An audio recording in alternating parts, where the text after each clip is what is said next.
Oh, hello. Good morning. It's the Mike Graham Show. It's Friday. It is July the 3rd. Believe it or not, we're 3 days in. My hair's looking a bit weird, isn't it, again? I don't know what's going on with it. It's all right today. Does it look all right? It was weird yesterday. Was it weird yesterday? Yeah, it's all right today. Listen, I'm just sending out a show tweet to tell everybody to start watching. But I've done it so late that it's probably not much point now, is there? Because you're already watching. Lee Harris is here. Very good morning to you. Morning, Mike. Good to see you. Let me just finish this off. Coming at you right now. I'm just going to do it like that and then send it. I'm not going to bother. I can't put all the guests on it. I don't have the time. You know, we've got a great number of guests today. We've got Russell Quirk, who's coming in to pay penance for not being here yesterday. Sam Dickinson. I don't think I know Sam Dickinson, do you? No. Don't know who that. Do you know Sam Dickinson? Kelvin, just like Rings a bell. Yeah, I do. Kelvin McKenzie. You're not Tweet looking out very to well, Sam and Dickinson. I don't know who you are. Ralph Schulhammer is here. I'll be back. Philip Kisley, our favourite professor. Dr. Claire Craig. Haven't seen her for a while. Reverend Chris Wickland. Don't know him. No. Luke Sullivan. Who's that? Sounds like Kelvin now. sounds like a legend. Well, because, you know, I was out with my daughter last night and we went to a really, really nice Portuguese restaurant and had some wonderful food, wonderful Portuguese food. They do we didn't have sardines on the menu, bizarrely. Really? We were talking about it. And do you know why there's a shortage of sardines? It's because she told me this, right? Is it Brexit? Because I go every weekend to try and get sardines for Ziggy because he likes a sardine. Good for his coat. Very good for him. And also, but only in water. Not in like tomato sauce or brine or bloody sunflower oil, only in water. And it'd be all right. No, No? not for him. No, he's on a diet. Not allowed. He's been crying for like a week now because he's not getting. He stands by the fridge and howls, you know, because there's no. And apparently, they've become influencers have started telling people to eat sardines. Oh no, tin fish is massive. My Yeah, niece is into it. yeah. It's So gone. everybody's eating bloody sardines. That's why you can't get any. There's like a run on sardines. Yeah. It's outrageous. Well, I did that sardine diet for a week. Yeah, I remember that. Yeah. For a week. And did it do you any good? No.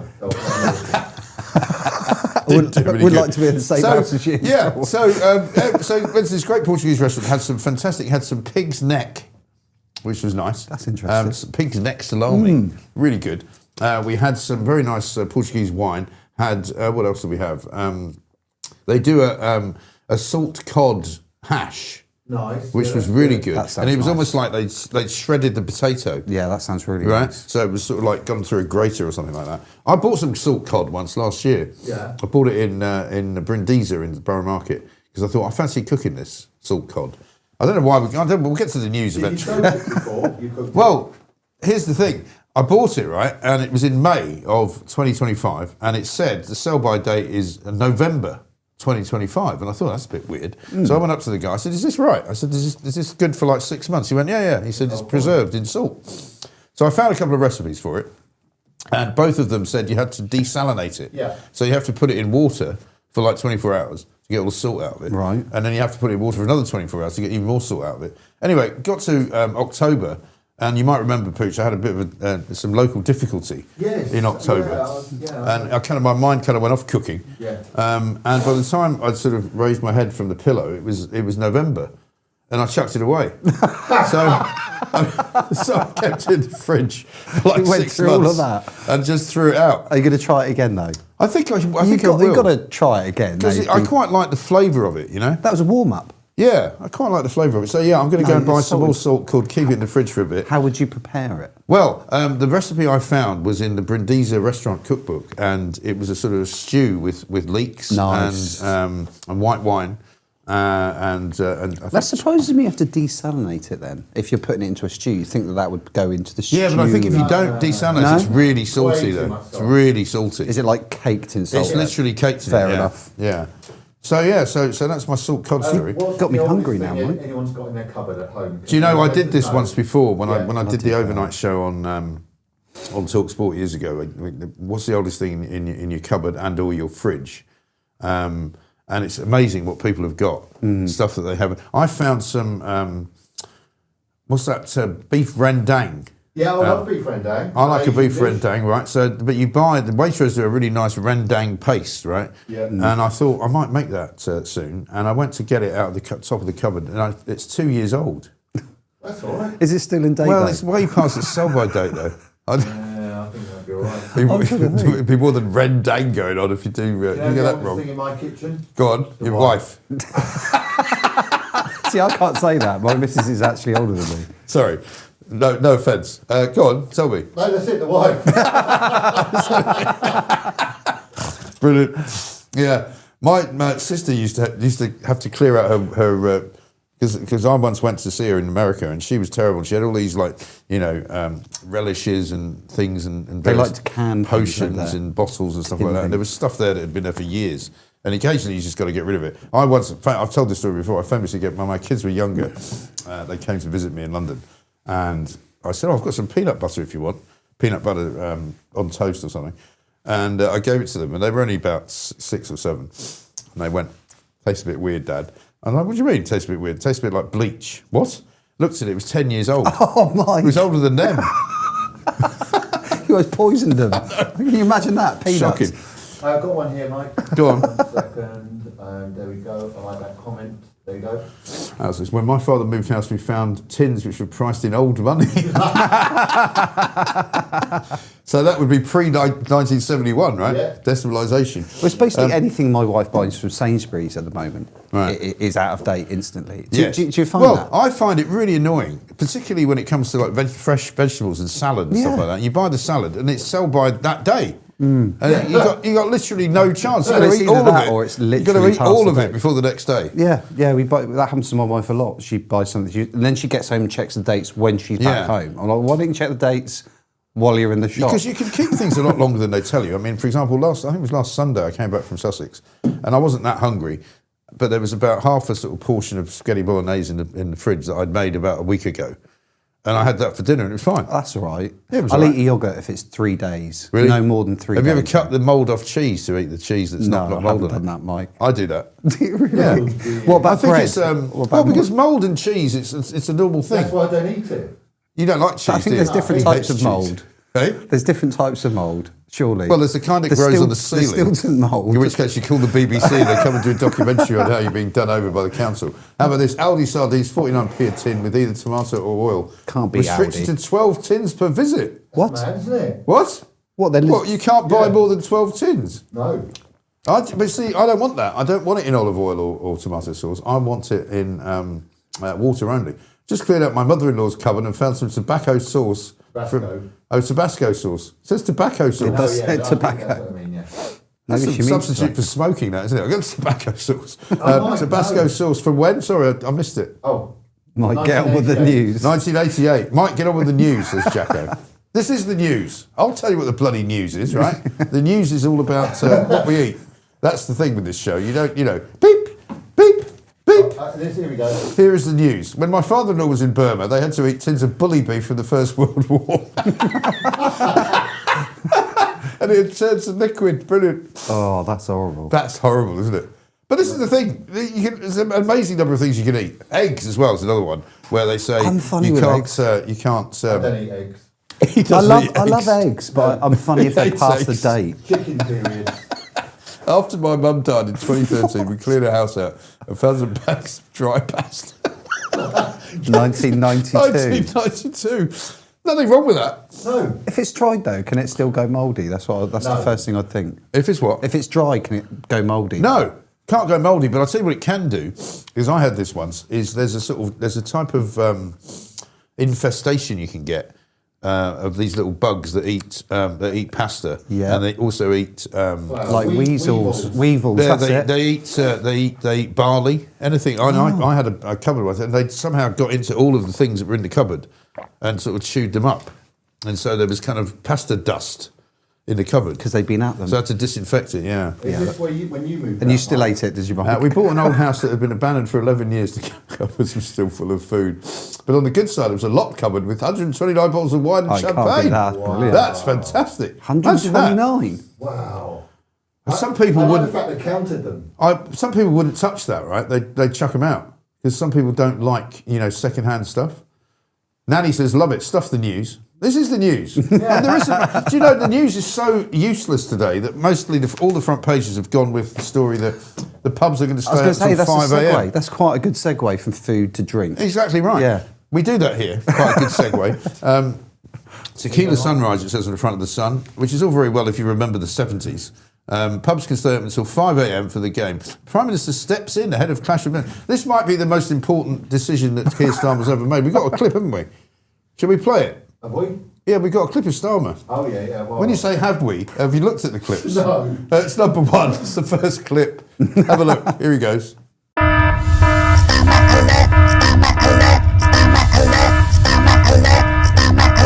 We're making sure that pubs can stay open on Monday morning, early on Monday morning for the England game.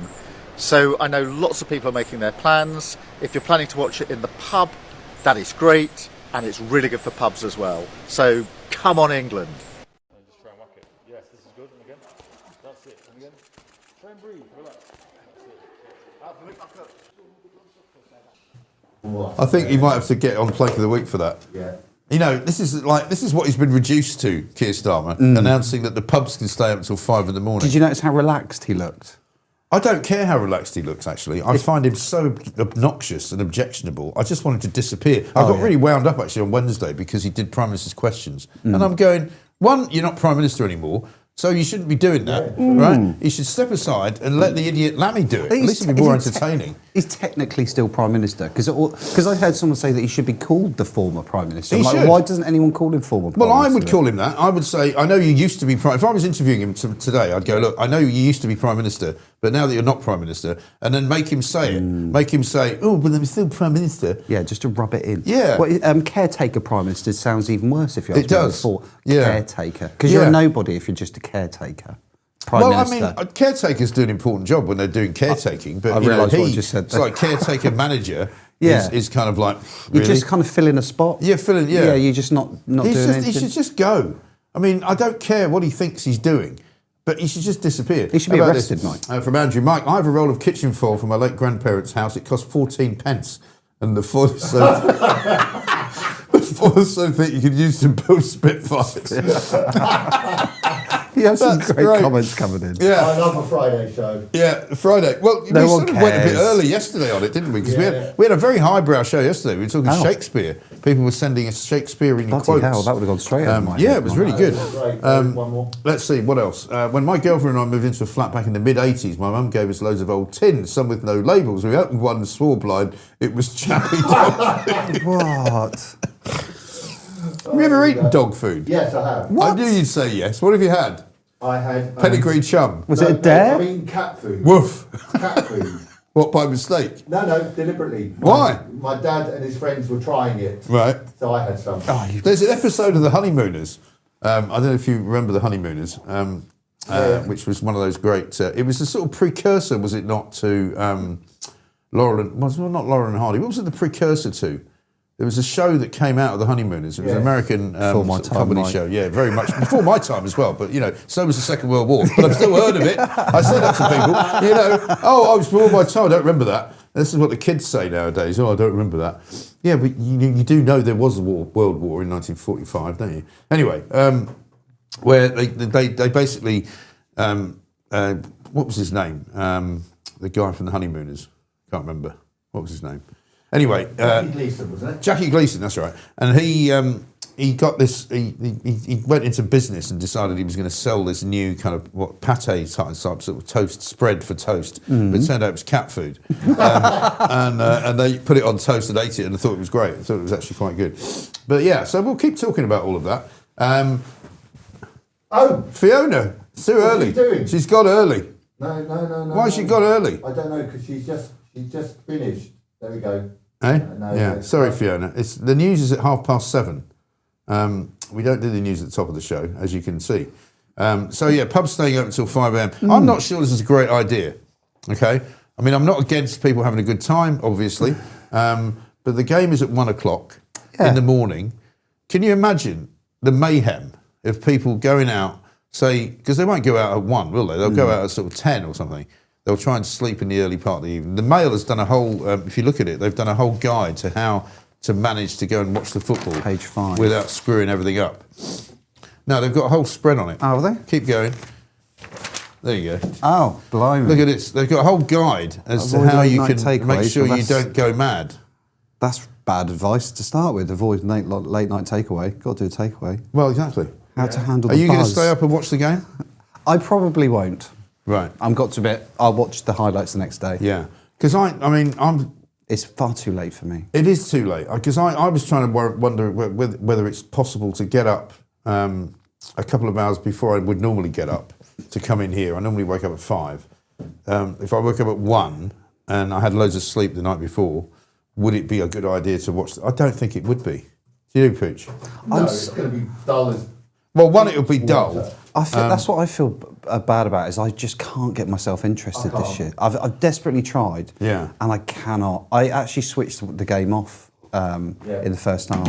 I went, The most recent one? Yeah, What, and I the did put Dr. it- Congo game? Yeah, as I we did put call it back on again afterwards, but yeah, I was so disinterested in it. I'm not a massive football fan, but Yeah. I do like the World Cup. Yeah, I do like. I put was a saying couple of bets yesterday, on. I'm like quite it. enjoying bits of it. You know. Yeah. I just but can't get into it this year. Yeah, we've got a poll actually. What would you rather? England win the World Cup?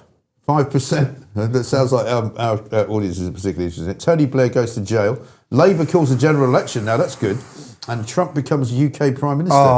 41%. If you hadn't read that last one out, I was going to go with the general election. Then I saw that one. I thought, well, we get Trump. at least 1 year of Trump. Yeah. Just coming in, That would be great, smash wouldn't it? everything up, Yeah. rebuild it, ICE style. Yeah, I think I'd do that. Or general election. Although I am slightly concerned about a general election. Slightly concerned. What do you think? Burnham might win one? I don't think he would. I don't think he'll win. See, I think the country at the moment is going through this kind of fake period of sort of realization that something's happening that isn't happening. Like just because he won Makerfield, every single political pundit's gone reform or finished, right? Yeah, which fair they're part. That's ridiculous. absolutely not finished. No. And they're still topping all the polls. Yeah. The idea that Burnham has won one by-election in a place which was a massive Labour hold in the first place does not mean he'll win a general election. I don't think he will. No. It does. There is a tiny bit of me that is concerned about this honeymoon period. Could he call a general election to try and catch reform on the hop? I said he would, and I still think he will. I think there's a good chance of it. Because there's a good chance that he will be so conceited that he thinks he's on a roll, right? You see the way he speaks. I mean, have we got a clip of him on? Yeah, we have. We've got a clip of him on Andrew Marr, right? He went on Andrew Marr's show. Andrew Marr is one of the most useless political commentators the world has ever seen. This is a guy who went on Question Time after Labour won the election and said, you're great when the grown-ups are in charge. And it was a complete disaster. And he's a pompous prick as well. Yeah. But let's have a look at this, right? This is Andy Burnham giving his first interview, right, as officially Makerfield's MP, not the Prime Minister, mind you. Have a look at this. Can I ask you a bit about that very, very interesting speech you made at Makerfield in Manchester after the by-election? You talked about a culture of doing things differently at Westminster and reaching out to other parties. Can I ask, does that mean, for instance, on something like the grooming gangs, where you're using fairly similar language to the Conservative leader, Kemi Badenoch, that you could actually bring her in and say, look, actually, in the end, we all agree about this scandal, let's work together? I think that's what the public want. They don't enjoy the point scoring at all.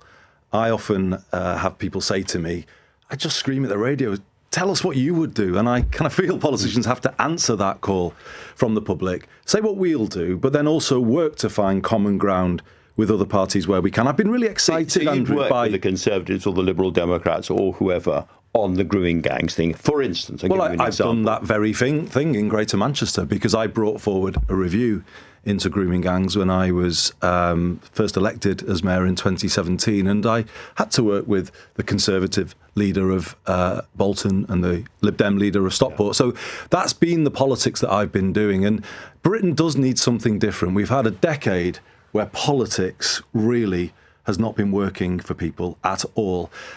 We can't do more of the same. And this is what I was saying in the speech this week. The time has come for a circuit breaker to try something different. And I've been really excited by the reaction I've had to the speech this week. People have been coming up to me saying, OK, I like what you're saying. I like the idea of more power out of Westminster into places around the country, particularly those that have been forgotten. And yeah, I think the country is ready for a change. What Keir Starmer used to say. He used to say, we've been voted in to change the country, and I'm going to do that job because I was voted in to change the country, and we want change. And he just kept saying change into what? Yeah. You don't just want change for change's sake. It's like saying, I'm going to get, going to get a new car. Why? I want to change my car. Well, what kind of car are you going to get? I don't know. No. No idea. Right? It's like a pointless activity. Andrew Marr there is so far up his Andy Burnham's arse that he can tickle his tonsils. You know, he's such a complete and utter charlatan. I did a show with him once with Alex Salmond when Alex Salmond was around, and we did a show at Leicester Square Theatre, and it was a pro-Brexit versus anti-Brexit kind of panel, and it was Alex Salmond. What's the name of that woman that used to always be trying to take the government to court? Yeah. Who formed her own party. Do you remember? Miller? Huh? Gina Miller. Gina Miller, that's her. So it was Gina Miller and Andrew Marr. And it was me and David Davis and some students on the other side. And Andrew Marr turned up late. Again, we're going over. He said, I've been working. I said, so what? Doesn't matter. Well, why did you agree to do a show if you can't get here on time? Well, yeah. You know, you only It's work rude. next door. It was literally LBC round the corner, you know. Right. And so he didn't like that. And then I said, you know, all you people sitting there saying that everyone's worse off because of Brexit. Gina Miller, your husband's a hedge fund manager, I think, isn't yeah, it? she's worth a few millionaire. quid, Yeah. Are you any worse off, are you? Yeah. Because of Brexit? Oh, well, I'm not personally. And Andrew Marr, you went to private school, didn't you? Yeah. I said, well, you know, you make a lot of money as a pundit, commentator. Yes. Are you worse off? No. So what are you talking about? You know, and you went to private school as well. And in fact, Alex Salmond, who was a good guy, was the only one who hadn't been to public school. And so, you know, these bozos who get themselves into these positions. Andrew Marr, who worked for the BBC for yonks and edited The Independent for a bit, a complete and utter useless journalist, right? Yeah. Has no judgment. And there he is sucking up to Andy Burnham because he thinks he'll probably get a job out of it or something. You know, I find it really, I think this is why people love this show and love now what we get on YouTube. Guys like yourself giving independent views. You know, you're not interested in getting a job in government. All of these people, part of the establishment, people are fed up with it. Totally. Andrew Marr represents the old guard for me. Yeah. It's a time that has now passed. People have completely detached themselves from what the old landscape, the old media landscape looked like. It's completely different now. Yeah. And it actually does link in quite well to, you know, the optics or whatever from, say, Keir Starmer and taking over in 2024, at the end of 2024, and now Andy Burnham. Yeah. It's, again, we're seeing the same thing repeat. Right. The old guard coming in. Yeah. The problem we have in this country is we don't. I've heard people say it's the British people that are the problem. You know, we're the ones who've resulted in all these prime ministers swapping over in such a short space of time. No, the problem is I don't think we've ever been in such a stage in history where government is so completely detached from the British people. They are completely out of touch. It's not the people that are the problem, it's government. Yeah. And now we see Andy Burnham coming in. It's exactly the same thing. I honestly don't think he's got a clue. Same as Keir Starmer. No, but also for a guy like him to say that, you know, politics in this country hasn't worked for decades. Well, he's been part of the problem. Yeah, you know, exactly he the first point. worked for the first Tony Blair government in 1997. You know, so we're talking like 20 odd years. Yep. Same people, of him. same problems, and it's never going to change, Mike. And nothing's going to change under Labour. That's why I know that it's going to be as I was saying when I was looking at Andy Burnham. We're all probably going to hate Andy Burnham in 6 months. I have no doubt in my mind he's going to throw some red meat our way. I think a little bit of that was, for example, kicking off about deporting that guy. Yeah. I think that was throwing a bit rapist.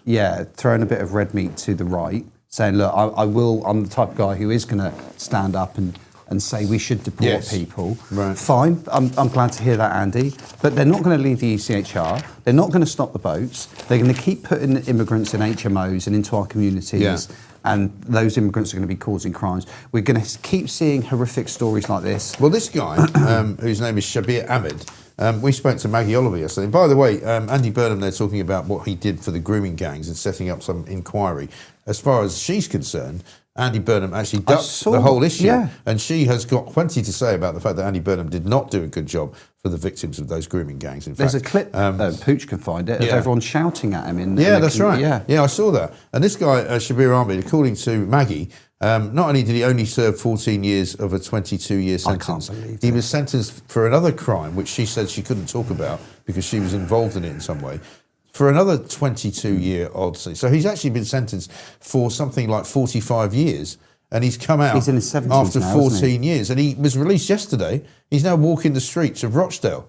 I just right? can't. Where he committed the most horrific, awful crimes and not just once, but repeatedly and for years, right?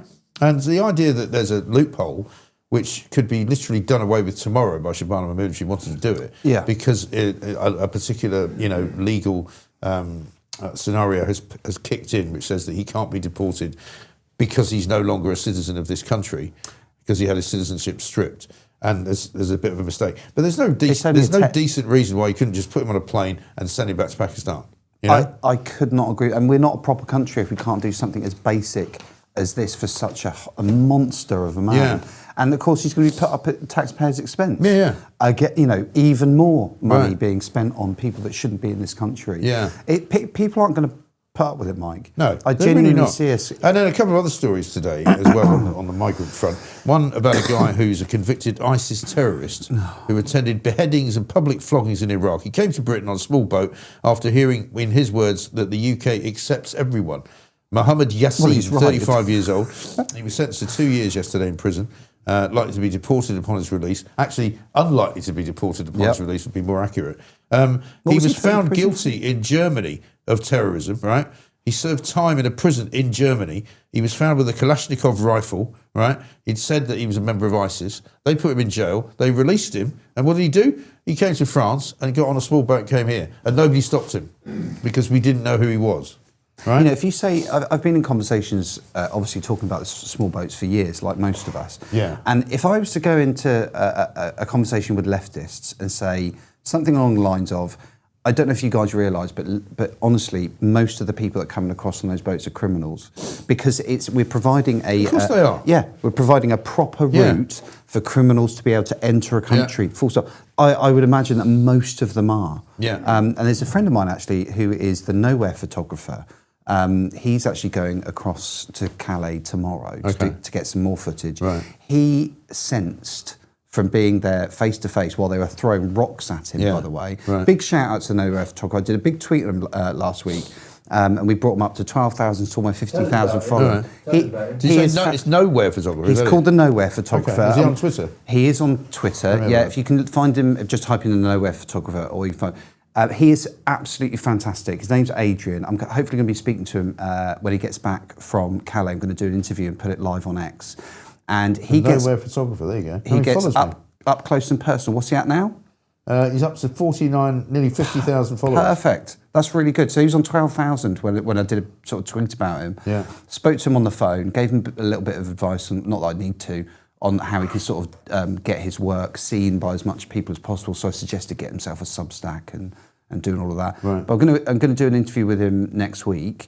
And he gets up close and personal. Now he senses from his own personal experience that they're military trained. Yeah. And he said you can tell because of their situation awareness. Yeah. And the way that they're very organised in filling up. Well, I'm just looking at some of his boats. tweets. He's got one here about a leaflet found in illegal migrant camps at Wissant Beach in France, where it's giving them all kinds of details on what they should do, how they can, and it's in a foreign script as well. I can't tell what that is. You should get him on. I don't think it's Arabic. I'll definitely get him on. Yeah, let's get him on. He's fantastic. He says it raises serious questions about how coordinated these operations are. Well, I mean, we've heard in the past, and some people think this is a conspiracy theory, but I don't know that it is, that the Wagner Group, which is a Russian-backed sort of mercenary organisation... Wasn't that the one that almost did a coup? Yeah, they did. And they're all over Africa, right? Yeah. They basically run a whole bunch of separate organisations. He fell out of an in airplane Africa. or something, didn't he? Yeah. And for example, one of the things that was really interesting was that when sort of sub-Saharan African men started turning up on the border in Tijuana in Mexico, people were going, oh, how did they get here? And it turned out they were being flown from Africa into places like Venezuela and then working their way up through Central America and getting into America that way. Yeah. Now, that doesn't happen. These guys are not doing that on their own. No. That's being organised by somebody. Now, I'm perfectly willing to believe that it could be the Wagner Group doing it to destabilise Britain. They could be doing it and bringing these people into France and then into Britain. And we've suddenly got massive numbers of people from Africa. Yeah. I mean, don't know if you saw it when Dr. Congo were playing the other night. When the first goal went in, there was pictures of all these Congolese people celebrating in South London. Thousands of them. And you're going, where do they all come from? Yeah. And how are they here? If this is a route that will be deliberately abused by criminals for multiple reasons. One, to commit crime, but two, to get away from crimes they've committed. and it will all be organised. I mean, again, going back to this the NOWEF photographer, Adrian, you know, he's followed groups of migrants that are being collected in sort of France, and it's being done by the police. You know, so they're getting a police escort onto buses. They put up buses, then they get ferried. They ferry all the migrants onto the buses, and then they just come across in an orderly, supervised fashion. Yeah. You even get the fire brigade that he showed me the footage. He said, see these guys here in the orange? Well, those guys are actual fire brigade. Right, and they're there to make sure nobody drowns. Yeah. Right, and I'm thinking to myself, they're just under waist deep. Admittedly, there is some footage where they go out to up here deep, right? So it's a bit deeper. And I suppose if that thing collapsed inwards, you might get people trapped and drowned, right? But if they are literally here, but you know, at the end of the day, I'd slash the boat. Yeah, but well, I've said that since the beginning. You know, very simple. Just stick a knife in the boat when it's in relatively shallow water, and it deflates. They can't go anywhere. No one's going to drown because it's so. And then they'll work out, well, this isn't going to work, and then they'll have to figure out some other way of getting here, which they may well do. But the problem is that, you know, we are so ludicrously bad at stopping it. You know, here's another story today, and the BBC actually have started bizarrely discovering that there is a story in illegal migrants, and I couldn't believe it. You know about that clip that was going around yesterday? Oh, I know. I almost fell off my chair, Mike. I know. They're actually doing some proper, you know, it's because they're scared about losing the licence. Journalism. I mean, yeah, exactly. They've actually worked out that people in this country are sick to bloody death of seeing these people wandering about the streets, and they might as well go and actually recognise that it's going on.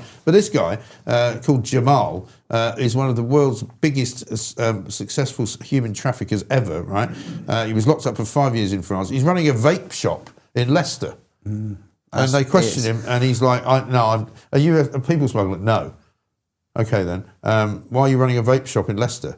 Well, I've worked very hard to do it. You know, the guy's obviously an out-and-out liar. There's pictures of him being arrested, pictures of him being sentenced in France. You know, he shouldn't be here. No. And yet he's running what one would regard as a business, which is clearly an illegal business.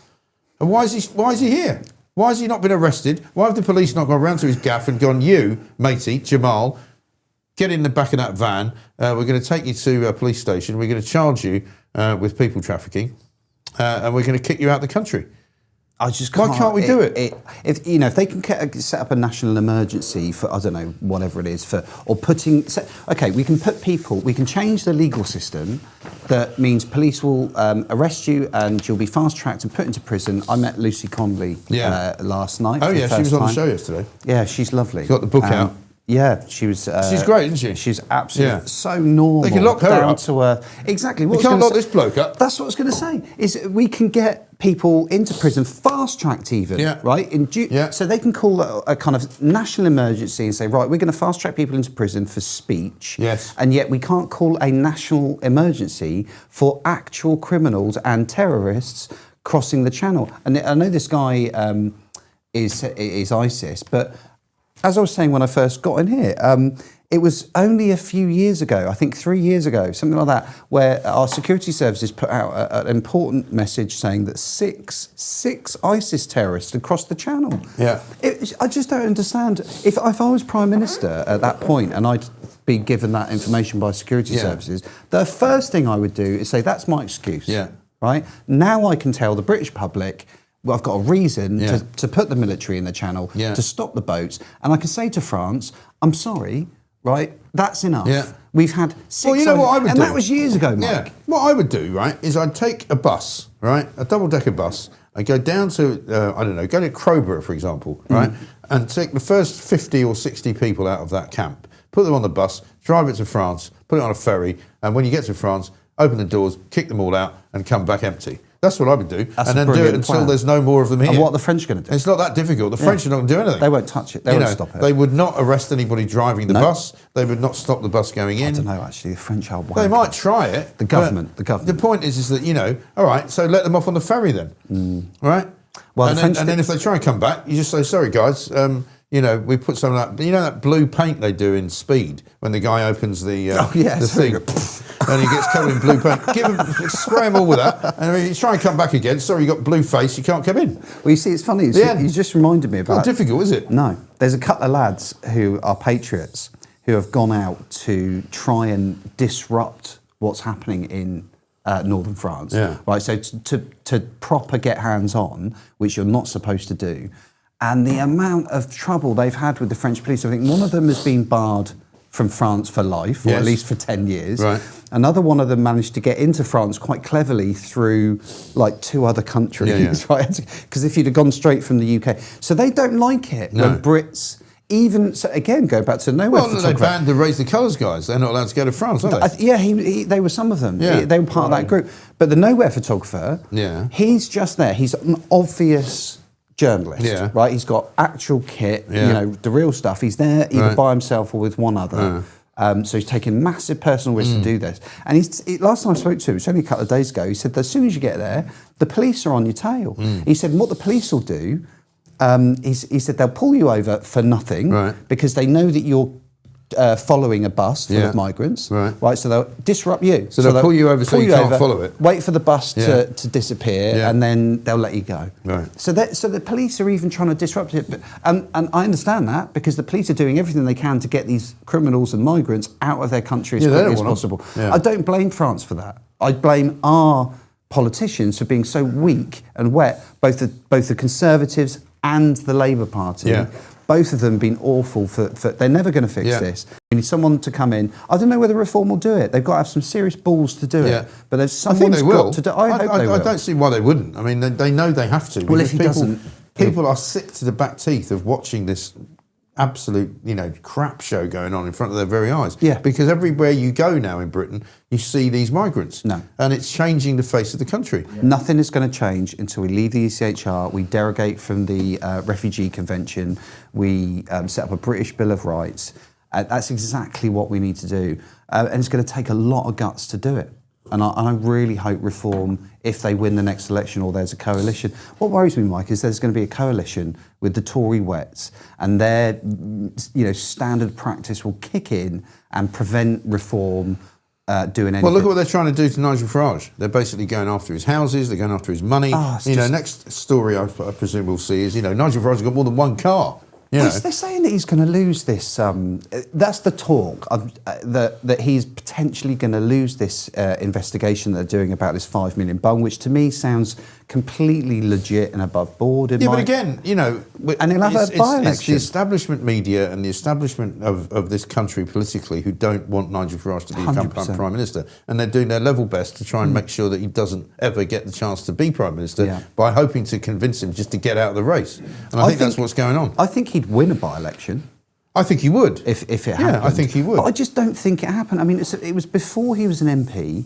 Why should he declare it? It was a personal gift. Yeah, but Why it's does not he even about have that. to tell anyone? No, but it's not about that. It's about what's going on behind, the curtain, if you like.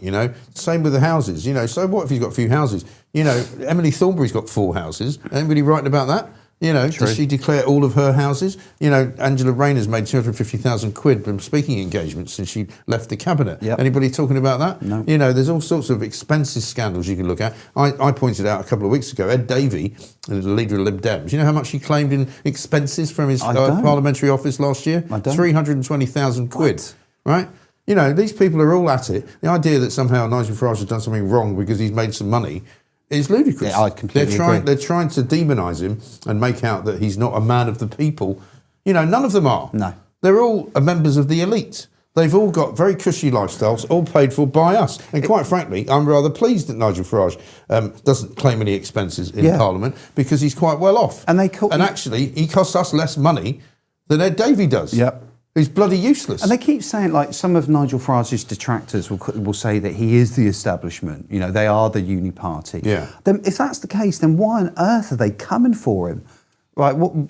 And with a bit of gusto as well, they are properly going for him.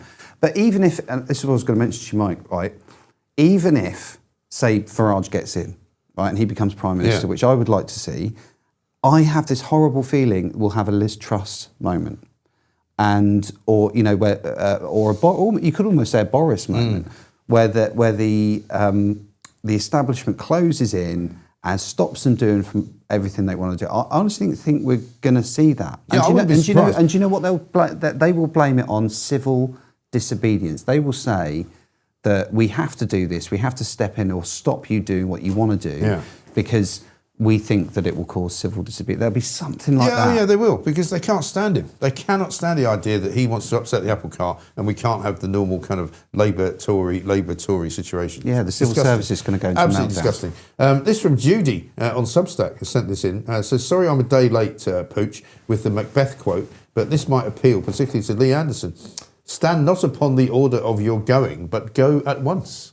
How about Nice. that? Very nice. Keep them coming. Thank you there, Mike. We've got, sorry?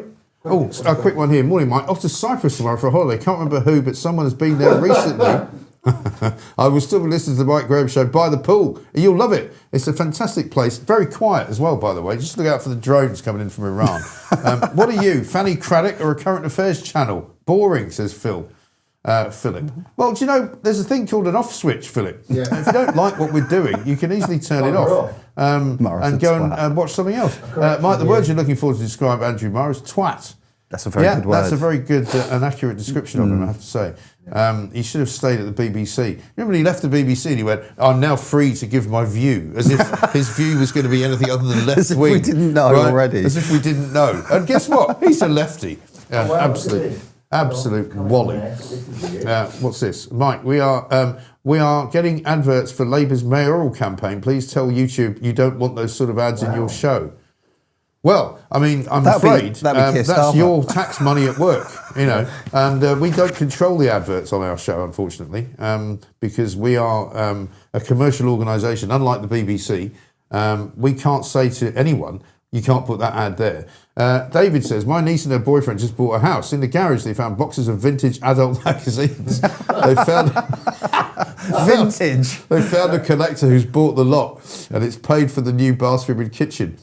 Yeah. I want to meet the collector. I wonder who the collector is. He'll have one massive arm. Andy Burnham. Yeah. Yeah, it could be Andy Burnham, yeah. Is it because his eyebrows are kind of a clue as to why they like that? I wonder if that's Labour deliberately putting those adverts in after this directive. I or wouldn't be whatever. surprised. They haven't done it yet, have they? But they're talking about elevating news that they agree with. Yes. Well, On social. Yeah. And she quit Twitter, didn't she? Yeah. I just kept thinking to myself, who are you, Lisa and Andy, to detach the entire establishment's Twitter account from X? I know. You're only going to be there 5 minutes. I know. It's like as if she actually sits on it doing it herself. Yeah. You know. She wanted to spend some more time with her pies, I think that was what it was. Sadiq Khan has put this out, right? Someone has to say it. The amount of online racism directed at the World Cup players, including the England squad, is out of control. We can't allow a vile minority to divide us. Much of this content is illegal and Ofcom should investigate. Solidarity with every player targeted. Are they talking about anti-white racism? I presume so. That's what I think he's Obviously, talking about. Yeah, people making fun of Harry Craig when he speaks like that. He was told too big for his mouth. But the boys played great, didn't they? Sometimes you have a moment for the hero's moment. Blah, blah, blah, blah. Anyway, that's enough of that. I'll probably get lynched now for making fun of England's hero. You can't do that. Anyway, pubs are up till 5 a.m. So if you start drinking now, by the time the match is over, you'll be in a right old state. You need to be hospitalised. Russell Quirk's coming up soon. But first, I think we need some news with Fiona McLeod, who's back on a Friday. Morning, I'm Fiona McLeod. Oh, what a day in Blighty. Keir McNobber has finally apologised for the state's historic forced adoption scandal. A stain on our history, he declared. Cheers, mate. Meanwhile, the knob of the North is promising radical devolution and good growth, because handing more power to the regions has never gone wrong before. Fiscal discipline too. I know Knobs, and he's a right one. In actual progress, they've scrapped the ancient Vagrancy Act, so rough sleeping is no longer a crime. Brilliant, problem solved, just let illegal migrants take up residence wherever they like. And Gary Glitter's been hit with fresh historical sex charges. Who wants to be in my gang? Truly, Britain at its finest. Pass the booze.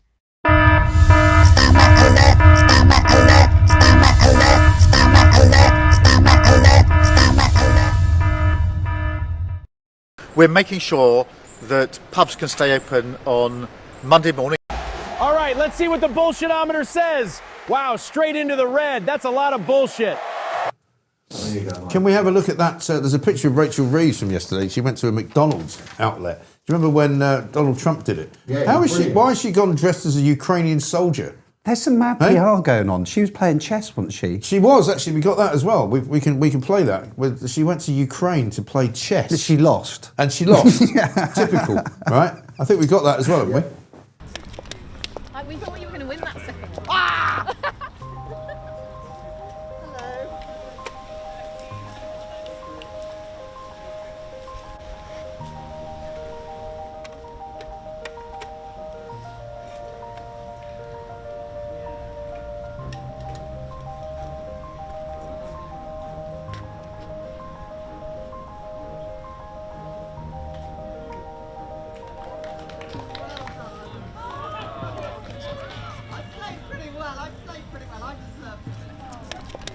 Like, we thought you were going to win that second one.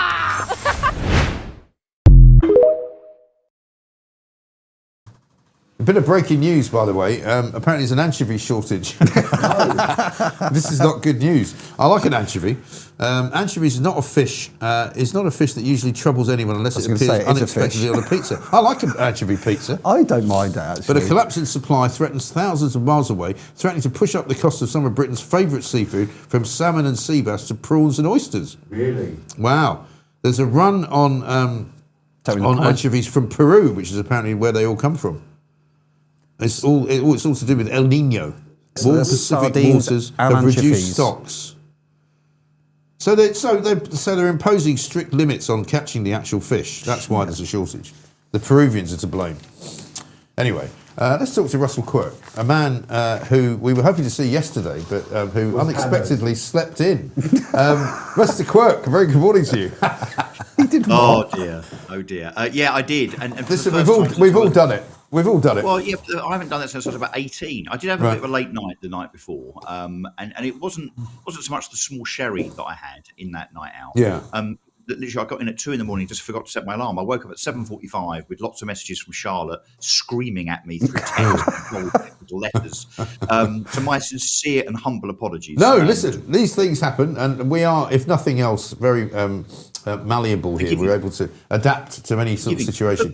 Was it England? Was it England related? Because it was the day England. It was the night England were playing. No, definitely not. Dr. Congo. It was property related. It was a load of clients. Okay. And it just, more and more clients turned up after the football, which meant I couldn't go.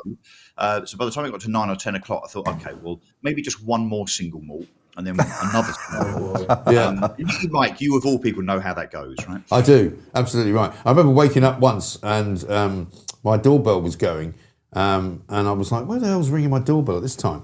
And it was an Uber driver, and it was 10 past 9. And I'd got a new phone, and somehow the alarm hadn't got off. And they all thought I'd died. I looked at my phone. There was like 1,400 missed calls. They thought I was actually dead, which didn't fill me with glee, And luckily, my daughter was working in those days at Bloomberg, and she said, "I know what to do. Send an Uber driver around to his place and get him to just knock on the door until he wakes up."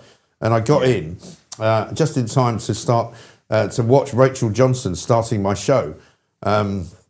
And then I sort of went in afterwards, and that was fine. But anyway, I'm gonna start off with.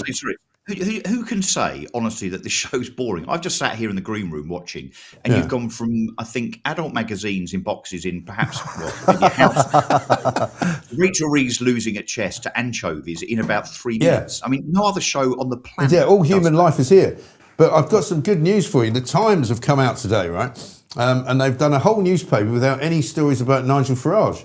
Or his houses, or his money, or his wives, or anything else to do with him. What is going on? There seems to be this ridiculous campaign to try and rubbish Nigel Farage or make him out to be, the devil incarnate. There's clearly a campaign going on, isn't there? Yeah, look, there's a witch hunt, and it's actually multi-pronged, isn't it? It's coming from the mainstream media, from the opposition, no doubt funded by, whomever, the dark forces of the WEF or something, somewhere or other. Because, of course, if Nigel becomes Prime Minister, which he is still odds on to do, he's not going to be controlled by the WEF puppet masters. And, of course, they are absolutely crapping themselves that someone actually might end up in Downing Street, a bit like the Liz Truss thing, a bit like Boris. Remember when they tried to stop Boris being elevated it's a prime minister. It's the same thing. It's a subversion of democracy. This is not just a witch hunt, not just a smear campaign. This is an attempt to stop someone legitimately taking office in Downing Street through a democratic process. We should be seriously, very genuinely worried about this. You've got all sorts of people throwing kind of, rocks and grenades at him. I did a bit of research yesterday thinking, I bet Nigel isn't even the highest earning MP in Parliament. Do you know who he is? Do you know who he is? And the fact that no one will have heard of this name in their lives ever demonstrates the fact that this is a witch hunt towards Nigel Farage. Charlie Maynard, who is a Lib Dem. He's in fact the Lib Dem MP for Witney. He took over from David Cameron. Earned £1 million last year. And no one ever talks about it. Right. £1 million. No, of course they don't. What's his name? Jeffrey Cox. Sorry, I was going to say Jeffrey Cox. Somebody was telling me, the former Attorney General, he's made a tidy few quid as a barrister in his time as a highly priced lawyer. Yeah, but there's loads of us. There's David Lammy between 2019 and 2023 earned 250k, including from LBC. No one seemed to worry about him being on LBC, but now they're worried about Nigel Farage being on GB News. Chris Bryant, Labour, earned 200k. Very, very recently. Ed Davey, as I think you've already mentioned. So this second jobs thing is standard. There's nothing wrong with it. And I mean, not only is this a witch hunt to try and stop Nigel becoming the premier of this country, but we seem to be, as Britain's really good at, stroke bad at, we seem to be good at denigrating success. Now, I personally, forget my politics for a second, I want the Prime Minister of this country to be of substance. I want him to be, or her, someone that is successful, someone that's proved themselves, someone that has got so much success, ambition, entrepreneurial ability that then translates into how they'll run the country and the P&L to the country, right? I think it's a sad indictment of everything that is the green-eyed monster of British society that we end up saying, oh, he's successful and popular. Oh, we can't have that.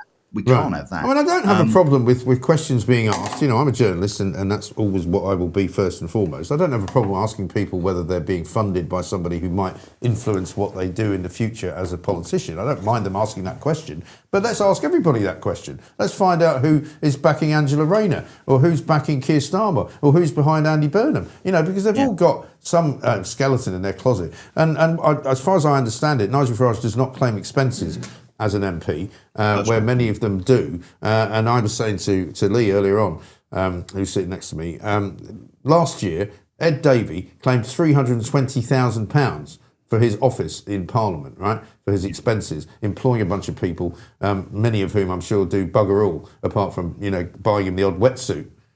Yeah. So the second job thing is standard. The problem is Nigel's good at it. So the fact that Nigel can earn the equivalent of X pounds an hour and £220,000 from a gold trading business, when you've got then the likes of Richard Bergen, Labour MP, lobbying, he wants to put forward a private members bill to ban all MPs from having second jobs. And I would suggest to Richard Bergen, it's because no one has offered him a second job. I mean, he could get a second job running, like being one of those guys in the car wash, with a cloth.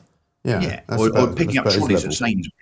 Sainsbury's trolley or something like that. So that's the motive here. It's both the fear of Nigel becoming Prime Minister, but also the jealousy that is Nigel Farage. And I think that's. I mean, where do we think that leads us to? Where you end up then is like now, a front bench of Labour MPs that have never had a proper job, stroke run a business, and you end up with people that therefore have got no life experience. And no experience to bring from the worlds of business or entrepreneurship. Very, very sad indeed. Of course, the 5 million that people keep talking about it. In fact, it was raised last night on GB News. I was on GB News. It was raised again. 5 million quid. It was given to him a year before he became even a member of Parliament. And I'm very confident, actually, that the standards process would exonerate him on the basis that it wasn't even a political donation insofar as it being seen to influence him. It was actually specifically for the purposes of security. And for those of us that know Nigel, have been around him, and know that, often he has rocks and milkshakes and thrown at him, God, if ever there's a man that needs security, which unfortunately is not funded by the government, by the state, it's him. Yeah, of course. There's no question about that. But my worry is it's more insidious even than that. It's not just about people being jealous and people not wanting him to be Prime Minister. It's about them trying their very, very hardest, the Times in particular. I was told confidentially the other week that there is a move inside of News UK to stop Farage from getting in, right? Which means that all of the newspapers will be now piling behind anything they can do to discredit him and to try and convince him to step down, because he's only human after all. I mean, you know him, I know him. You know, he might get to a point where he goes, you know what, stuff this, I don't need it. You know, he doesn't need the money, he doesn't need the power, he doesn't need the hassle. And I hope he doesn't, you know, step away from it. But, you know, I wouldn't blame him if he did. Yeah, no, look, that I don't think that will happen. I think he's made of sterner stuff. I think it actually makes him and his supporters, so people that are reform-minded, whether it be reform members, reform voters, more resilient and more determined. I think actually it will turn him into being, you know, even more resilient and passionate about that goal. But I tell you, you know what? Look, I got elected a couple of times recently, including to Essex County Council. I've already, in the last 4 weeks, had 2 complaints levied against me. Completely spurious, politically motivated complaints, designed to distract and deter. I did a BBC interview yesterday about a road. Right, get this. Right, the A1331, which is the link road. So I'll come to my point quickly. It's the link road between Colchester and Clacton, all very sexy. So the BBC invite me on to do a piece about that for 10 minutes. I'm thinking, okay, I can talk about that for 10 minutes. They asked me one question, then immediately turned to net zero and to the Ukrainian flag, which we decided to take down from outside County Hall in Chelmsford, because we realised, unlike the Conservatives before us, Mike, that Chelmsford is not in the Ukraine. And as a consequence, we thought, well, maybe the Ukraine flag shouldn't be outside County Hall in Chelmsford. Let's put the Union flag up instead. I mean, you know, a revelation. But the BBC guy, that was 3 months ago, by the way. The BBC guy, BBC Essex, went at me for 5 minutes about the Ukrainian flag. And I'm thinking, this is, you're obsessed. These people have reform derangement syndrome. They do. Totally. But I'm afraid we are, that Reform are, and I guess I'm sitting here with my Reform hat on, are the most popular party in Britain, and we've just won the local election. So democratically, get over yourselves. We're here. That's it. And actually to overturn kind of the popular democratic vote and that mandate, again, is it's anarchic. I mean, we need to understand what's happening here. People that don't like the democratic outcome trying to stop people that have been democratically elected from doing their jobs because they don't like their politics. Yeah, I know, it's insane. Absolutely crazy. Finally, because we've got to run, what are you doing for the football on Monday? I know you're not a football fan. I presume you're not going to stay out till 5 a.m, are you? Well, hopefully I'll be oversleeping again and sleeping through it. Well, you've watched the first half, you probably go to sleep doing that. I often rehearse this with Mark, you know, the fact that I don't know anything about football, I don't care about football. What I do know is I think Mexico are better than us. We're going to lose. It's not coming home. Did you know this? That the stadium that we're playing in apparently is the same stadium where Maradona and the Hand of God thing happened. Yes. So not good the Maracanã, I think so, Or it's the Azteca, actually, isn't it? Sorry. The Azteca Stadium, absolutely right. Well, listen, have a great weekend. Enjoy yourself, and don't let the bastards grind you down, as they say. Can I just, Mike, quick plug. Tomorrow is my Portionomics event at Goodwood. Oh, is it? Oh, right. Oh, I didn't know that. Portionomics.com. Yeah. So we've got hundreds and hundreds of Porsches coming, loads of track action. Sorry, I should have plugged this before, but you should have done. So if you want a ticket, come to Goodwood. Sun's going to be out, weather's going to be great. Lots of Porsche people, lots of track action, racing cars, and all sorts of stuff. Right. Fun. Are you going to be driving anything around a track very fast? I might take something around the track. I don't really trust myself on a track. I tend to, you know, the red mist. I think I'm Lando Norris, and I'm not. I'll end up wrapping a very expensive 911 round the lamppost or something. So, yes, that's not a good idea. No, very good. Well, listen, have a great time. Portionomics, Russell Quirk, great to see you. We'll see you soon. Back here, of course, as soon as we can arrange it. Pooch and he are in talks about, getting his show back, because we've got Kelvin McKenzie now, Monday to Thursday at 10 o'clock. We've got, of course, the fantastic Mark Littlewood doing the World Cupper show. I don't know if you managed to see any of that stuff, but it's been very good. It's been really great. And a couple of people saying to me, why don't you give Rupert Lowe some time on air? He did a whole hour with Kelvin McKenzie the other morning. So if you haven't seen that, you can go and find it on the YouTube channel. It's called UK Live Online. If you want to watch it, absolutely brilliant. Russell says Sassy, Charlie Maynard's career before being an MP was an international investment advice company, very convenient for them. Yeah, absolutely right. And this one from, oh yeah, I've got that one. There was another one you put in before, which I quite like the look of, which was about Farage. Had whitebait last night, says Jeff. I like it. I like a bit of whitebait. There's been a shortage of whitebait for months. It's really pissing me off, says Nan. Do you know, I haven't had whitebait for a while, but I normally have it if I go to sometimes an Italian restaurant. Yeah, I have whitebait. Brian says people are making their own pizzas nowadays. It's so easy to build your own pizza oven, plus a pizza costs 15 quid. Yeah, pizzas are really expensive. I know. Now, you know, they used to be cheap, didn't they? They used to be like less than a tenner. And now, if you order a couple of pizzas, it's like 40 quid or something ridiculous. I've got one from Roger here. How about building your own pizza oven? You could do that, Pooch, couldn't you?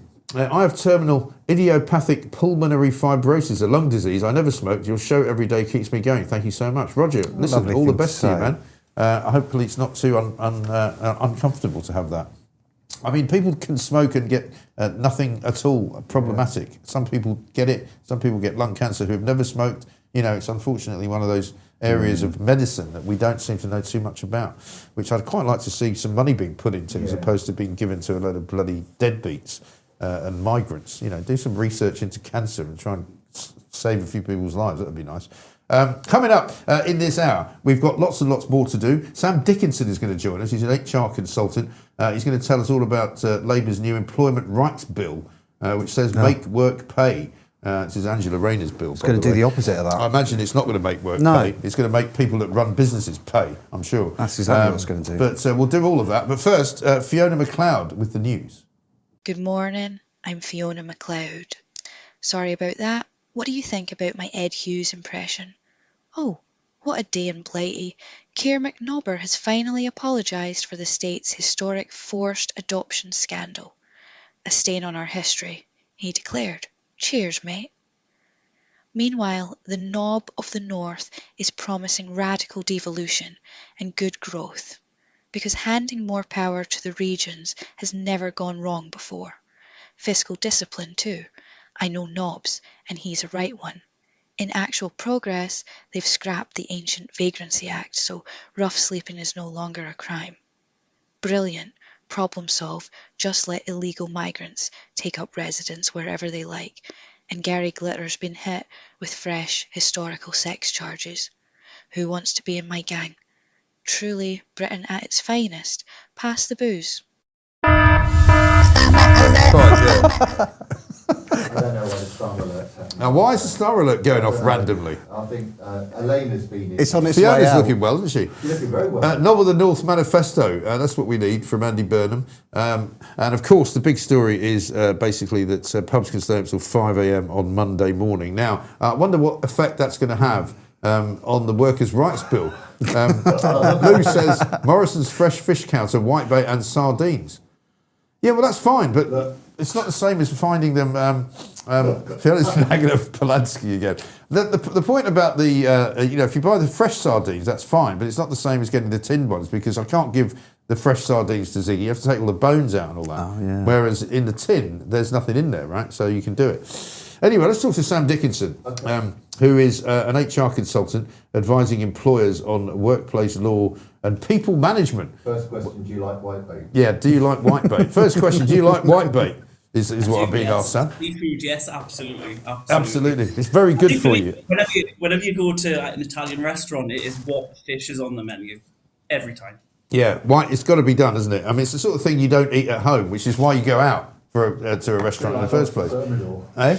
We'll play Kelvin's gag later. Yeah, we'll do that later, yeah. Tell us about this employment rights bill, because there might be people that don't know when it kicks in, what happens when it does kick in if you're an employer. I mean, we've actually started a small business here. And the joke used to be, how do you start a small business in Britain? You start out with a big one and then watch it shrink. But obviously we've got a few people working here. So what rights have they got? What we've seen is throughout 2026, the Labour government has steadily brought in new reforms. So, for example, statutory sick pay was a day 1 instead of day 4 right now. Yeah. That came in April. But the main big one that everyone's talking about, doesn't come into effect in January, but it actually starts now. Right. So anyone you employ from now will have their employment rights on the 1st of January 2027 instead of 2 years later. So when you bring an employee in, well, used to bring an employee in, you'd have 2 years where they didn't have their full employment rights. So if the person isn't a good fit for the company, if they're not, a cultural fit, it was easier to remove that person basically remove the person from the business. Now we've got 6 months to do that. And this is on a backdrop of where there are over 500,000 tribunal claims at this moment in time. Right. We have 35 million workers in the UK. 1 in 65 have a tribunal claim. And that is only going to go up because the Labour government now, and Angela Rayner's big old Employment Rights Act, has made it easier to do that. So we've got less time now. So after 6 months, an employer has to go through a full process if there's an issue with an employee. So they have to do investigation, they have to do a disciplinary, they have to do an appeal, and that can be really, really expensive for an employer. It can cost them thousands and thousands for one issue. Yeah, I mean, I've worked in big companies in the past where, if you've been trying to get somebody out of the business for whatever reason, either because they weren't any good or they did something terrible, I mean, it was pretty complicated. You had to do all of those steps. You had to have, a consultation, you had to have a written warning, then you had to have another written warning, So it wasn't that easy in the first place. I mean, it was never, you couldn't just get rid of people. No, but if someone was, essentially within the first 2 years, if someone wasn't right, and you had the correct wording in your policy, you could bypass a lot of those steps. Right. Okay. And how does it apply to, say, places? In a way, I'm not giving anything away. I mean, like us, where we employ people on a kind of day rate basis, so you're not necessarily, freelancers, yeah. So you're not necessarily giving them, pension rights or holiday right or anything like that. Or do you now have to do that? No, not necessarily. I mean, the big case with that was Uber, and with Uber, it was they started to do that because that went through the tribunals a few years ago. Yeah. But in terms of freelancers, you can still have freelancers. They can still be outside of what we call IR35. Yeah. But we've got to be careful in how we do that. So if we're offering regular work with regular pay, we're offering, say, a canteen. That's all. There's a lot of little things like that where they may have an argument that they're an employee. So I had a client about a year ago that done that, and we effectively had to pay that person off, give them a settlement, because it was too risky. It'd been going on for that long that essentially they could argue they're an employee. Yeah, right. And in terms of the payoffs and things, has that changed under the new Act in terms of how much they can get? I fully expect these to go up, Mike. I really do. Like I said, we're sitting at 500,000 tribunal claims at the minute. And what all of them will be trying to do is settle it out of court. They will try and give a payoff.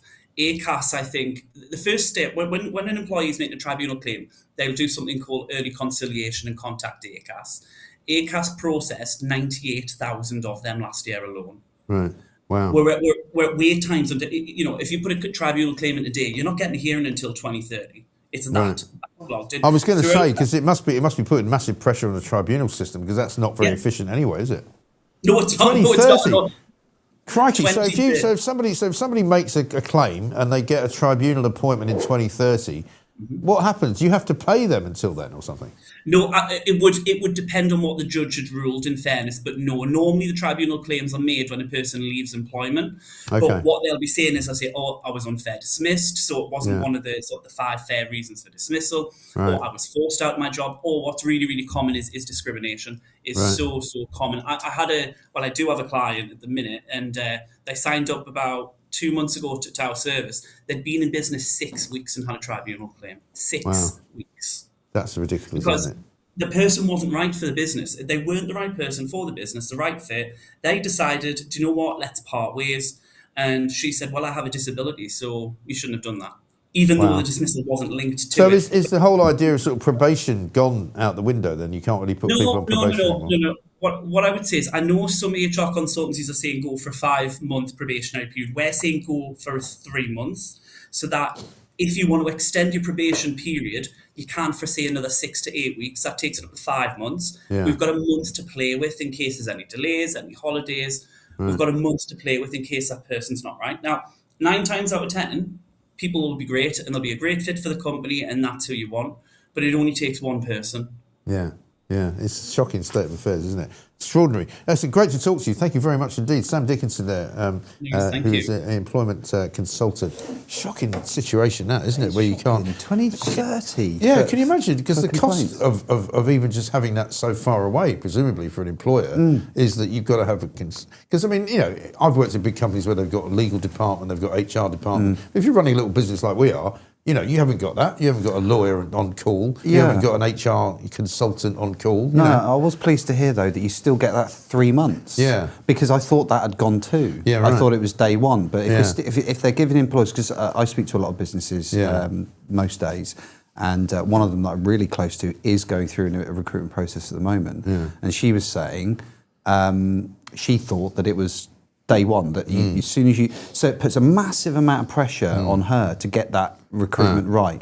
And you can't get it right every time. You, like just saying, well, you just don't know until the person But this comes is the in. thing. I mean, as I say, when I worked in newspapers and in big media companies, some of the rules that were already in existence were pretty ridiculous, because we would have, for example, we used to hire casual sub-editors, you'd call them, because you wouldn't need them all the time. And sometimes you would need them, say, to cover for somebody's holiday, because say you employed, 7 or 8 of them, and say 2 of them go on holiday, so you have to hire a couple of people to fill in for them. You pay them a day rate. Is it like a 0-hour contract sort of thing? But except that and this was back in the beginning of the 2003, 2004, we were told by our HR company, our HR department, well, now that they're working, they accrue holiday time. And I'm like, what do you mean they accrue holiday time? They're like, oh yeah, for every day they work, they accrue... Well, it's freelancers. Yeah. That's mental. They accrue a quarter of a day. So if they do 4 shifts, they're entitled to a paid day off. And I'm like, so now I'm going to have to pay somebody else to cover for the people who are doing the covering for the other people. Right, surely. And then they were like, why are you over budget? I'm like, well, I'm over budget because you're making me pay these people to go off on holiday. Yeah, if you're freelance, I mean, I've run my own business for 15 years. Right. No one's ever offered me a holiday day. No, It doesn't you don't work get like them. that. No, I mean, you just Pooch work for made me yourself. go on holiday. You had one recently, I had one, didn't yeah. Do you know where I went? No. Cyprus. Really? Was that where you're outside the lovely pool? It was. That was a lovely photograph. I was very jealous about that. Yeah, it was really nice, actually. And I think it was... Best idea Pooch had, actually, since we've been in business together, was to send me on holiday. Because Russell did the show and the numbers didn't go down. No, Russell did well. I might not bother I think it was coming back. pissing it down as well when you were... yeah, I know. You got some good weather. Now, one of our favourite people is here. Austria were playing last night, I think, in the World Cup, and they got knocked out. Ralf Schulhammer is with us. Ralf, a very good morning to you. This is Ralf Schulhammer, and I'll be back. There it is. It's brilliant, I'm isn't pleased it? to see that I got my own intro. You have. You're the only person that's got that. You should be very honoured. It's very good. Oh, I am. No, I am. Do you care about the World Cup? Were you watching Austria the other night? No, I did, and unfortunately, it happened since the last time they were knocked out by Turkey out of the European Championship. Every time I watch them, they lose. Every time I don't watch them, they win. But yesterday, I couldn't resist to watch the game, and needless to say, they were knocked out. But to be honest, being kicked out by the reigning world champion, I can live with that. I think that's so. Fine. I think so. Absolutely right. Well, we're going to have a problem on Monday because everybody's going to be absolutely hungover because they're going to be watching and staying up till 5 a.m. apparently, where the pubs are going to be open. And it doesn't sound very English to me, that, and I think it's bound to go horribly wrong. Well, the English are known, the most civilized people in the world. But if they have a couple of pints in them, things can, for a short period of time, be slightly different. It's true. Now, I've got to ask you about anchovies before we move on, because apparently there's an anchovy shortage coming. Is this going to have a problematic effect on your life? It's funny you mentioned this. I don't know how many of your viewers are still familiar with the TV show Futurama. There was this one episode where, I don't know, like the entire episode was about the last can of anchovies on the planet. Really? I can only recommend everybody watch it. They put it on pizza in the end, but in fact it could have saved the world because anchovy oil would have saved the robots. It's a long time ago, but it's so yes. Futurama. I'll check that out. Based Sounds on good. Futurama, anchovies, without anchovies, we're going to be in deep trouble. Yeah, I think so. Well, apparently this is all the Peruvians' fault because they've limited the amount of anchovy fishing that can go on because of El Nino. So it'd been more climate change nutters who are affecting basically our food chain problems, which is we all know that the cornerstone of British cuisine is anchovies. So I mean, well, you've done so much for the world of food. I mean, this is just going to be devastating. I know. It is going to be devastating. Almost as devastating is importing people who are in ISIS from Germany, which we learned today that we apparently did back end of last year. We had some guy come into the country who had served time in prison in Germany for being a terrorist and being an ISIS supporter and sympathiser from Iraq, having watched beheadings and all the rest of it, right? And we apparently seem to have no clue that any of this had happened. And I know people will say, oh, it's because you left the European Union and we no longer have an Interpol sort of connection, so we can't look anybody up. Well, that's just rubbish, isn't it? No, there is, I have to admit, the relationship when it comes to migration between Germany and the UK is a little bit like a Monty Python sketch.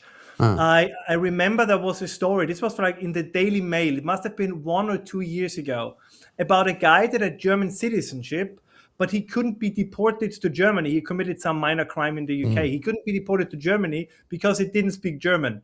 So you had this guy with a German passport in the UK. He was supposed to be deported to Germany, but I think a British court said you cannot deport him to Germany because despite him having a German passport, he doesn't speak German. So as I said, and we have like these.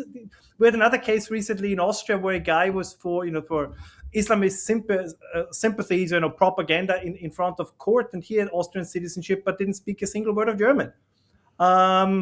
It's the madness when it comes to these anecdotes, and these anecdotes are becoming more and more and more when it comes to migration policy, are so absurd. No author who would write that down, right, as a work of fiction, every publisher would say, you can't write this. Nobody's going to believe this. This is just too far out. It has to be connected to reality. But it is so absurd. I mean, it's basically every day there is, in addition to the crime aspect and everything, but simple the sheer madness with these cases, why you cannot deport somebody, or that somebody who is committed murder and now cannot be brought back in their home country because they don't like murderers there, and then his human rights are potentially being in violation. So we have endless cases of this. It's completely absurd. It is mad. Well, we've got a couple here at the moment. I mean, this guy called Shabir Ahmed, one of the grooming gang sort of masterminds from years and years ago. He was sentenced.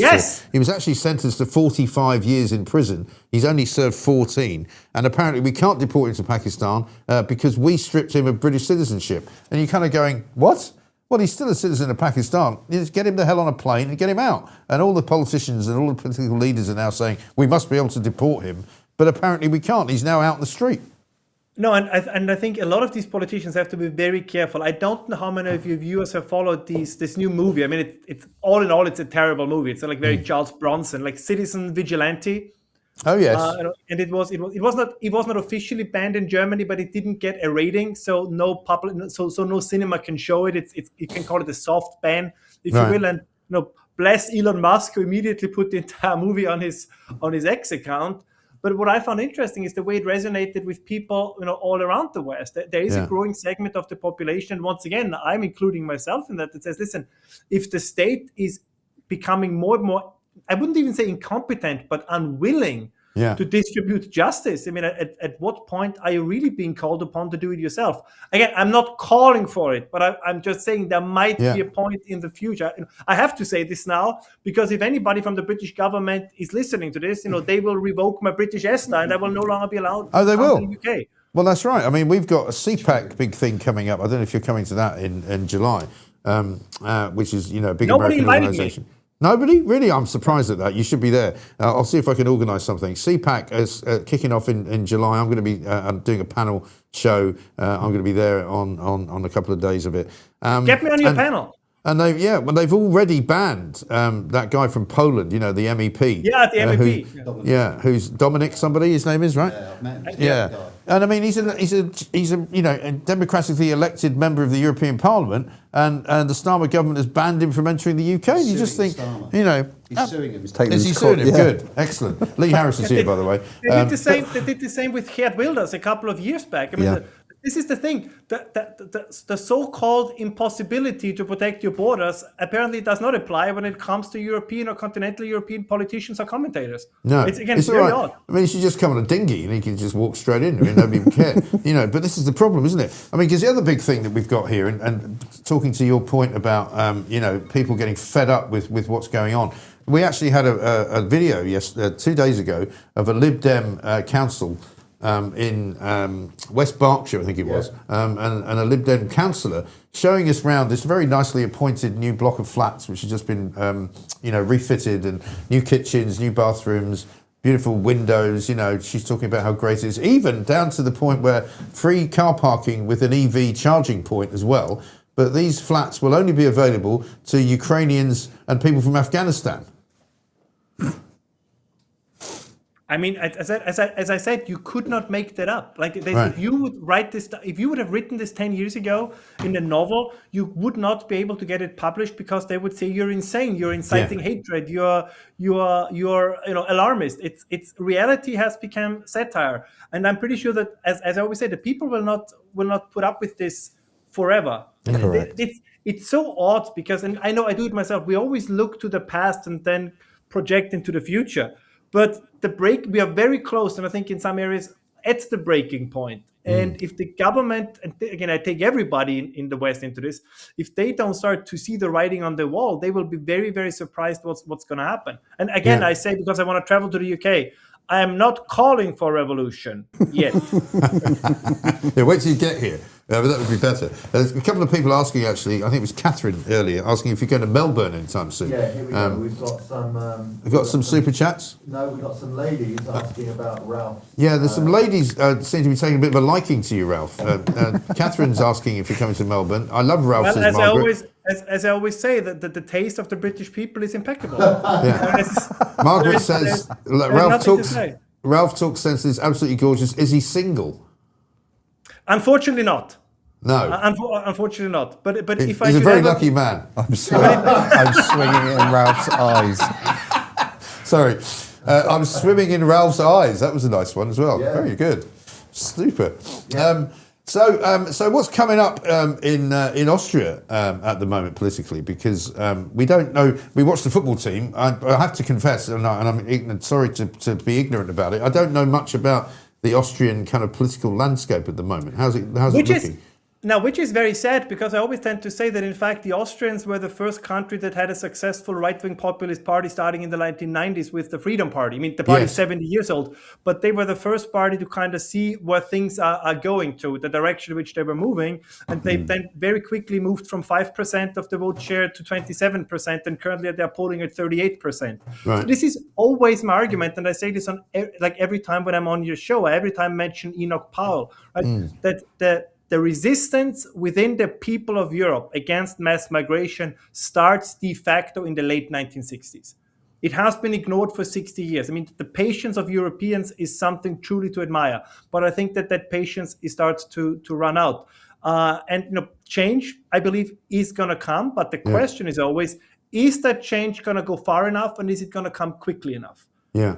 Because we live now in because we live now in a different media environment. And I think many of the things people would have never found out about 10, 15 years ago, now they find out about it. For example, what you mentioned about this new housing for refugees.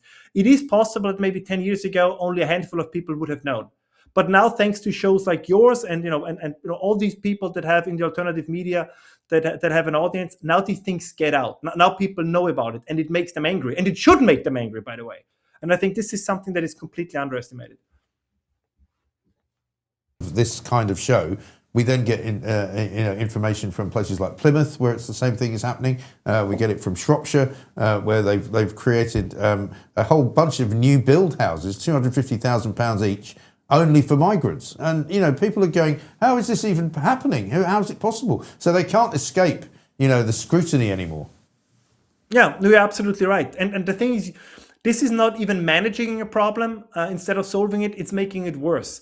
Because pretty much everything that people like Carl Benjamin and others that can have been mocked for, their positions have, I would say, 95% of their positions have so far been vindicated by reality. And the mainstream parties, the mainstream parties can't handle it. They don't know what to do.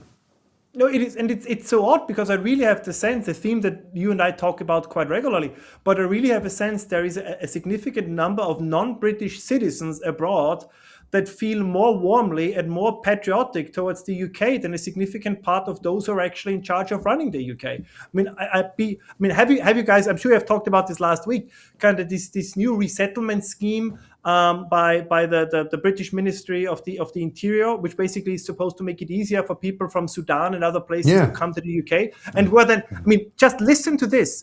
Where then communities can sponsor visas. And universities and NGOs as well. So basically, every left-wing NGO, every left-wing university, and every more than 51% non-British area can then sponsor even more people coming into the UK. I know. Instead of I couldn't pulling believe up it. the drawbridge, it's lowering down the drawbridge. I couldn't believe it. So absurd. I know. I mean, and particularly now, just when everybody's getting fed up with the immigration debate, Shabana Mahmood, the Home Secretary, announces, "Oh, let's bring some more refugees in." You go, what? What's going on? Anyway, listen, we've got to run. Let me ask you this. Real quickly as well, that one. Which one? Comment this. Ralph makes me want to bat for the other team. He's dreamy, says Pete. Steady, Pete. Take it easy. I know it's Friday, but you know you've obviously been you haven't been getting enough sleep. What would you rather? This is our poll today. England winning the World Cup, Tony Blair getting jailed, Labour calling a general election, or Donald Trump becoming the UK's Prime Minister? No. Listen, Trump is for America. The British, as I said, they need like an Enoch Powell-esque figure. My favorite historical period is late 19th, early 20th century Britain. Yeah. That was the apotheosis of civilization. That's where you have to go back. This is the nice thing. You guys have the perfect blueprint. You just have to re-implement it. But more importantly, I don't have to get on the chopper, but I have to get on your panel, Mike. Yes, I'm going to see if I can make that happen. I promise you, I will do what I can. Great to see you. Fantastic. Ralph Schulhammer, all right, the way see you from guys. Austria. Keep taking the anchovies, as they say. This is Ralph Schulhammer, and I'll be back. He will be back. I've got to try and now get him onto the CPAC panel. Yeah, get me on that panel as well, Mark. Andy Burnham's told he's making a big mistake on the triple lock. That's another thing. Lee Harris is here as well, of course, by the way. Are we not going to speak to Philip? Is he not around? No, Philip's not here. Claire Maybe he Craig is slept here. in. Do you want Claire early? Claire Craig we're going to do. We'll maybe do the news first. How can we do the news? Because we got the advert. Yeah, okay. So according to Ralph Schulhammer there, he doesn't think that Trump would be the answer for us to be the Prime Minister because he's too American. It's a fair point. Yeah. I just think that we need something, a circuit breaker. Yeah. Something just Hang on, that's what Andy Burnham said. Oh, he said did we it? need a circuit breaker. I didn't use the same terminology. You did. You've used the same terminology. Sorry, See, Mike. I can't have that. Sorry, Mike. Because that's how insidious these people I are. know. They start introducing phrases, and before you know it, you're talking about it, right? Like Manchesterism. Yeah. What is that? These things just made I up have no words idea what Manchesterism is. to try and distract us I've been from to the Manchester and I haven't been impressed by anything there, I'm afraid. They talk same. about, oh, have you seen the skyline? Isn't it amazing? No, it's not amazing. I've seen the skyline in Detroit. I've seen the skyline in San Francisco. That's amazing. I've seen the skyline in New York. That's pretty impressive. The skyline in Manchester is not impressive. No. There's about 5 skyscrapers. And they're all basically student housing. I haven't spent much time in Manchester. Have you seen the Chrysler Building, the Empire State? Have you seen, the Freedom Pretty Tower? impressive. Have you seen the Houses of Parliament, the Palace of Westminster, the Shard? Manchester's got none of that. No. It's a perfectly, interesting and reasonable place to go, but it's nothing special. No. And also, by the way, none of it has been created by Andy Burnham. Yeah? And he's not even from Manchester. I don't think Andy Burnham's created anything apart from a bit of a mess. Well, he has created a bit of a mess quite a lot of times. Yeah. This is a bloke who lost the leadership contest in the Labour Party to Ed Miliband and Jeremy Corbyn. Yeah. And that was when Ed Miliband was not at his peak with the Ed Stone. Oh, my God. Remember what that? a nightmare. Anyway, so coming up, we're going to talk to Dr. Claire Craig. Also, the Reverend Chris Wickland is here. He's going to be talking. And Luke Sullivan, I've discovered, right? Do you know who he is? No. He's a former Labourite, apparently. This could be a world first that we've got somebody from the Labour Party coming in to talk to us about. He's a former aide to Keir Starmer. Brilliant. Which I don't think we've ever had before. No. He's going to tell us what went wrong, presumably. I don't know how long he's going to last. Anyway, should we get some news with Fiona McLeod? Good morning, I'm Fiona McLeod. Sorry about that. What do you think about my Ed Hughes impression? Oh, what a day in Blighty. Keir McNobber has finally apologised for the state's historic forced adoption scandal. A stain on our history, he declared. Cheers, mate. Meanwhile, the knob of the North is promising radical devolution and good growth, because handing more power to the regions has never gone wrong before. Fiscal discipline, too. I know Nobbs, and he's a right one. In actual progress, they've scrapped the ancient Vagrancy Act, so rough sleeping is no longer a crime. Brilliant. Problem solved. Just let illegal migrants take up residence wherever they like. And Gary Glitter's been hit with fresh historical sex charges. Who wants to be in my gang? Truly Britain at its finest. Pass the booze.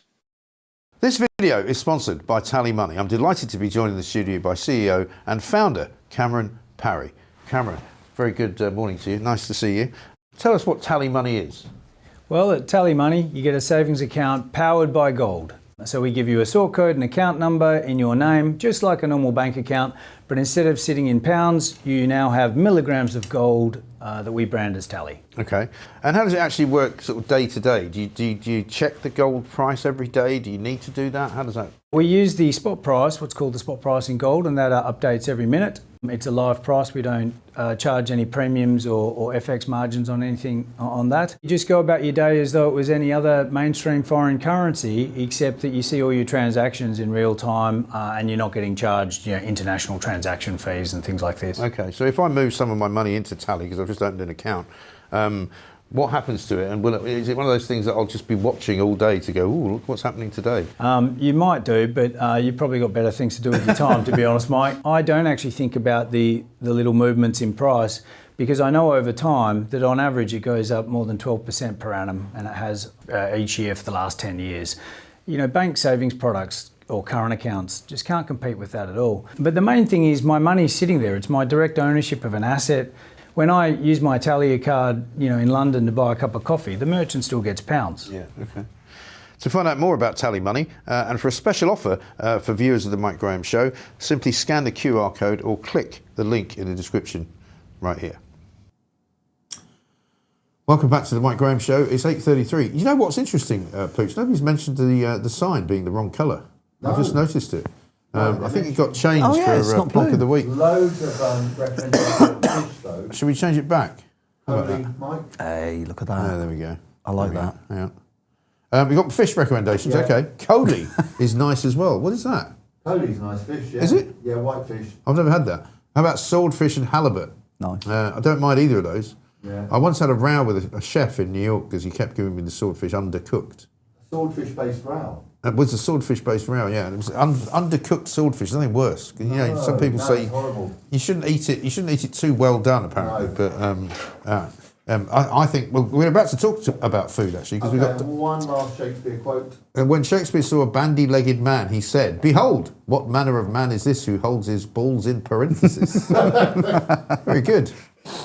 You get everything on this show, don't you? Yeah, Dr. Claire Craig is here. We're going to talk about food because we've been talking about fish all morning. Dr. Claire, very good morning to you. Morning, Mike. Thanks for having me on. Good to see you. Apparently there's an anchovy shortage coming, which is slightly concerning me because there's already a sardine shortage because all these bleeding influencers are eating sardines, which is a good thing probably. But I don't know where you stand on anchovies. Are you an anchovy fan? Yeah, I am. And sardine fan, actually. Yeah. Oh, right. Okay, good. The Peruvians apparently are not allowing people to fish for enough of them because of El Nino or some such nonsense. But let's talk about your campaign currently going on because you're trying to get folic acid out of our lives. Tell us why. Yeah, right. So folic acid is something people mostly associate with pregnant women because they're advised to have it in early pregnancy. All right. And the WHO, in their wisdom, have declared that as a strong recommendation that all countries should put it into their food supply. And they've said this in their own document whilst saying that the evidence was low and very low confidence. And so the Tory government, on the advice of Chris Whitty, have put this law through via a statutory instrument. So there's never been a parliamentary debate. So the people for whom they need to avoid folic acid or, they don't want folic acid have never had their voices heard, even by their representatives. And we're now in a position where in December 2026, it will be mandatory for folic acid to be put into all non-wholemeal flour, which means white flour and brown flour and imported flour and organic flour. And the companies were given from 2024 to get their processes and packaging all up and running, which means that it's already in a lot of those things. The law never said what it should not be in. So there's no food that's safe from it. Right. And I found it in wholemeal bread, in gluten-free bread, in organic sausages, in a chicken rice bowl, in flavored milks, in oven chips. It's already in so many food products. Meanwhile, the NHS says rightly that there are huge numbers of people that have to avoid eating it. So people who've got cancer should avoid it because it drives cell replication. Right. People who've got heart stents should avoid it because it can cause the stents to reblock. And people who have undiagnosed B12 deficiency, and there are about 6,000 people diagnosed every year, they should avoid it because it can cause severe neurological damage if they take it. Right. So there's this massive discrepancy between the claim of who can benefit and the huge numbers of people who are at risk. So are you saying if we ask, say, Chris Whitty why they're doing this and why they're putting it into so many different products, would he say it's to benefit pregnant women? Is that it? Yep, that's it. He would say, we estimate that we can save 200 babies a year from having a neural tube defect, which is mostly spina bifida and occasionally a brain developmental abnormality. Now, that number he got from comparing us with the USA. And the USA have been fortifying their flour since 1998. And to hold up the USA as an exemplar for healthy living, I don't think anybody would do that. Yeah. And the fact is that in the 70s, the UK and Ireland had disproportionately high levels of neural tube defects before any of these sort of advice on folic acid or fortification existed. We've always had disproportionately high levels and nobody's ever been able to explain why. And we still do. But now they're saying, oh, that's because we haven't put folic acid in the flour. And they're coming up with some number from that to say how many babies could be saved. But the reality is that the evidence on folic acid helping babies, even that is actually not at all strong. So they only ever did one trial of healthy women given a low dose of this stuff, which is what is recommended, 400 micrograms a day. And in that trial, when they got the results through on the benefit, it looked really good. So there were 0 neural tube defects in the group given folic acid and a multivitamin. And there were 6 in the placebo group who were given weird trace elements like manganese, which can be neurotoxic. So it wasn't a great trial, but that's all we have. And so it looked good and they published it and the public health authorities around the world grabbed it and they thought, great, we're going to be heroes. We can save the babies. And they immediately declared it would be unethical to do any further research on this and it had to be rolled out globally. 5 years later, the same researchers of that trial, led by the same principal investigator, was saying, we've done the safety analysis. There were 9 dead babies, mostly miscarriages, for every so-called prevented neural tube defect, and we think we just killed them. And they were never heard because as soon as public health get their hands on an idea, there's this kind of priesthood status where people just cannot question it. And, the fact that this being brought in without any parliamentary debate is a complete scandal because the sort of arguments against have never been put. They've never been heard. I've got a petition out actually to try and get a parliamentary debate. So if people look up folic acid petition and sign that petition, we can get to 100,000 and actually have some of the arguments being put. And so people can actually, hear it and also know that it's going on. Most people don't know it's happening. Yeah, right. And also, I suppose more worryingly, a lot of people not having a good reaction to hearing the name Chris Whitty because of what he did during COVID. And this was a guy who deliberately misled the public, deliberately put up graphs in those daily kind of press briefings, didn't he? Where he wasn't comparing like with like, where he was kind of, not starting them where they should have started, and basically just manipulating the statistics to suit his own ends. I mean, I'm very uncomfortable with the fact that he's still in the job, to be honest, but it also suggests that they might do this in other areas as well, doesn't it? I mean, because if they're doing it with folic acid, who knows what else they're doing? Well, I think one of the real issues with this is that folic acid is a drug. It's a synthetic chemical. Folate is vitamin B9. That's what we find in food, and it's a different molecule. And our bodies take a long time to process this chemical, to change it into that molecule for the body to be able to use. And it acts in every way like a drug. And when Esther McVey has been putting questions on this in Parliament, the responses from Susan Hodgson, who is the Parliamentary Undersecretary for Public Health Prevention, she's been responding and talking about, well, if somebody's, shouldn't be exposed to folic acid, they ought to be talking to their doctor, they ought to be looking at the patient information leaflet, as if she's completely unaware that this is in the food. Bread does not come with a patient information leaflet. But the point is that this is a drug, and this policy is mass medication of the entire population. So if this goes through, that sets a precedent for that. Absolutely right. So where do people find this petition if they want to sign it? So I'm keep sharing it on Twitter at Claire Craig Path, but also literally if you just Google folic acid petition, it comes up. Okay, I'll see if I can get that out there as well, because I did retweet something of yours earlier on today. But I'll retweet the actual petition as well. Dr. Claire, great to see you. Thank you very much indeed. Dr. Claire Craig there with some very interesting information there about folic acid. And, I suppose if you are a pregnant woman and you want to take it, then there's no reason why you wouldn't, or if you wanted to. But it doesn't mean everybody has to take it, does it? I mean, that seems to me to be a bit of an overreach from the old government. And also anything to do with Chris Whitty, I'm afraid. I would have to put a black mark against, because I don't trust the guy, don't like him, don't think he knows what he's doing, and I think he's rather underhand, and certainly proved himself to be that during the course of the whole COVID scenario. Got any super chats for us, Pooch? Oh, sorry, Elena's here. Pooch is gone again. He keeps disappearing on me without telling me. It's coming up to very nearly 8:45. We're going to talk to the Reverend Chris Wickland in a moment. But have you got anything for us, or should we? We've got a few super chats. Couple super chat from What's End. This time I'm late. Yes, yesterday your hair was weird, but lovable weird. All right. Well, I don't know. I mean, my hair needs a cut, but I haven't really got anywhere to cut it yet. Super chat list. Tony Blair, go to jail. It would be a good example to the other traitors. It might stop the career politicians. Yeah, but what would you put him in jail for? We need to rent space in an El Salvador jail, says Lou. Yeah, that would be good. That seemed to work. Simon sent another super chat. Thank you for that, Simon. This one from Cyril. You are working hard, Russell, looking quite tired. That's Russell Quirk. It's always good to get health advice from some of the people watching. Yesterday we were told, who was it? I think Will Geddes was told he was looking very ill.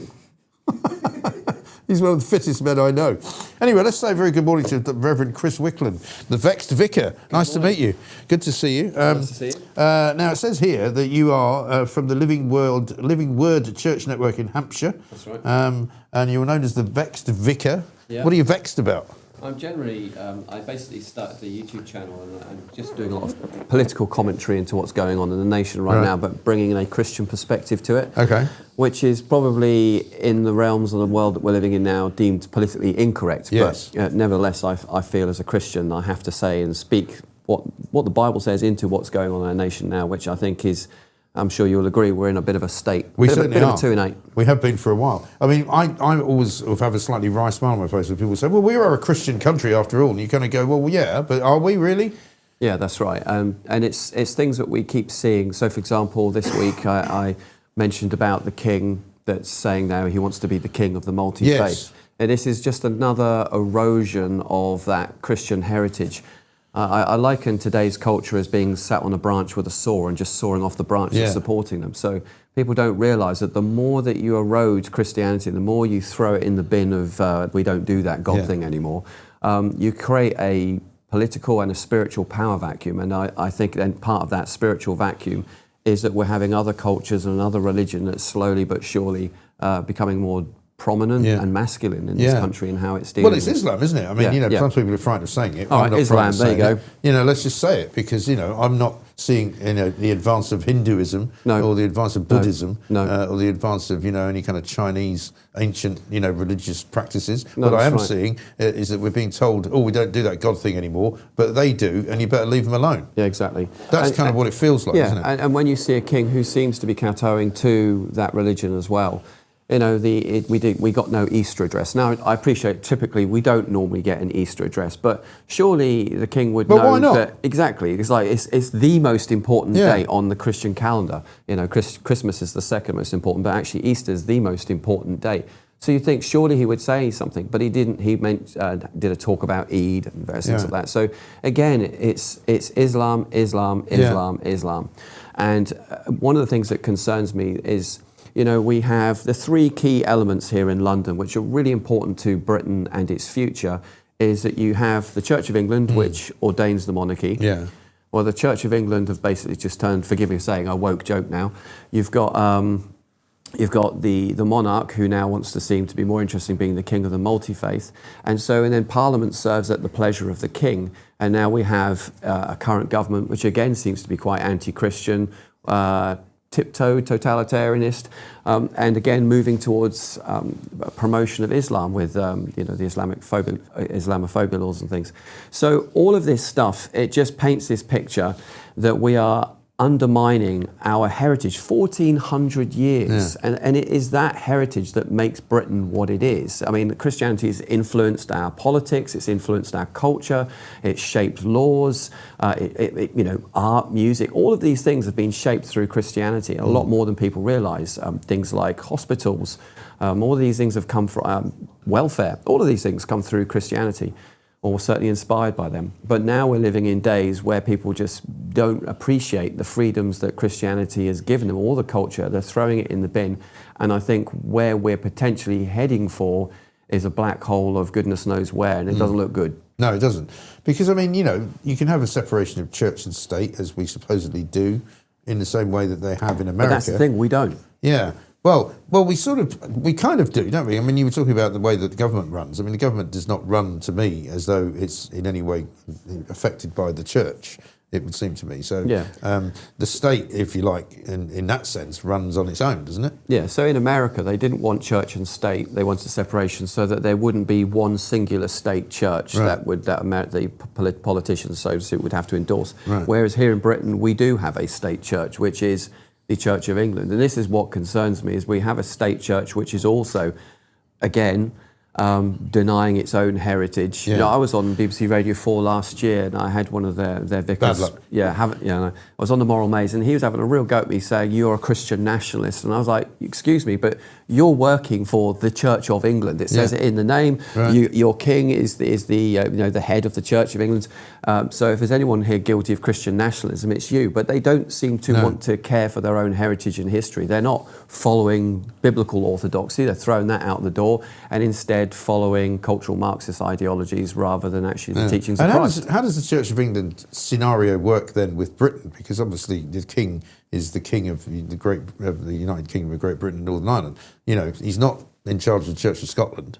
No. I don't know what happens in Wales, really. Not many people do. No. Northern Ireland, they don't like to talk about religion apart from all the time. Yeah. But so how does that work? I mean, in terms of, because the state religion is England, it doesn't apply to the other other parts of the country. Yeah, that's complicated. It's to do with our history. So during the Reformation, Scotland, I believe if I'm right on this, Scotland wanted no monarch to rule over them. So you have the Church of Scotland, but it's independent from the monarchy. So the Church of England is very unique and specific in that the church, and again it goes right back to when King Henry VIII wanted to break away from the Catholic Church. So it's a complicated history, but essentially this is constitutionally what we have in our nation, which is we have a head of state who is the king, and the Church of England comes under that governance, but then so does Parliament. And we need those three things together. But at the moment we're seeing a complete erosion of it, even now on the parliamentary side with Andy Burnham saying, hey, let's move number 10 up north. And it's like we are dismantling everything that's made this country what it is. Now, I'm not on some kind of Let's go back to the good old days. I have a sense of realism about me. But at the same time, if we just keep on consistently undermining the foundations of this nation, I fear for my children and I fear for my grandchildren what kind of world and what kind of Britain they're going to live in. Yeah. And what do you think's behind the King's recent kind of, I mean, it's not that recent, I suppose, but he's been kind of drawing himself closer to the Islamic faith, if you like. I mean, we had a clip earlier in the week, I think it was from 1993, where he made a speech about, the beauty of Islam and how wonderful it was. And, of course, there's nothing wrong with him saying those things. There's nothing wrong with him admiring, perhaps the scholars of the past and some of the civilizations that kind of created it, I suppose. But it just seems as though, I mean, I know this is probably not true, but a lot of people say to me, has he actually converted to Islam? Has he actually become a convert? Yeah. Because he speaks about it so much. That's right. And that's whether that's true or not, it's certainly a perception.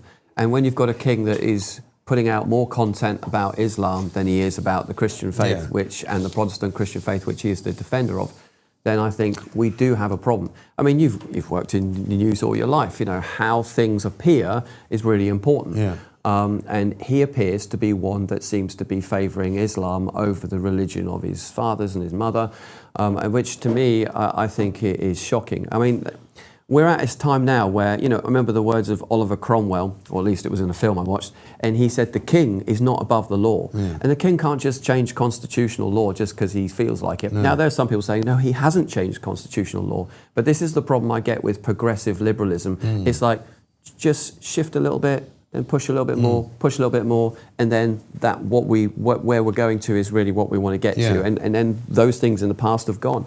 And this is what concerns me, this little shifting of the king's, job description will eventually, 10 years down the line, it will have changed. And it was like, how did we even get here? Right. And it's because of these little comments that he's coming out with. So I personally think that we, as a Christian, and as a member of the Confessing Anglican Church, Bishop Kai is my bishop, that we have to toe the line on this, and we have to put a line in the sand and say, no, enough's enough. We can't let this one go. Yeah, well, Bishop Kai is on today because he does a little Sunday sermon for us on a Friday.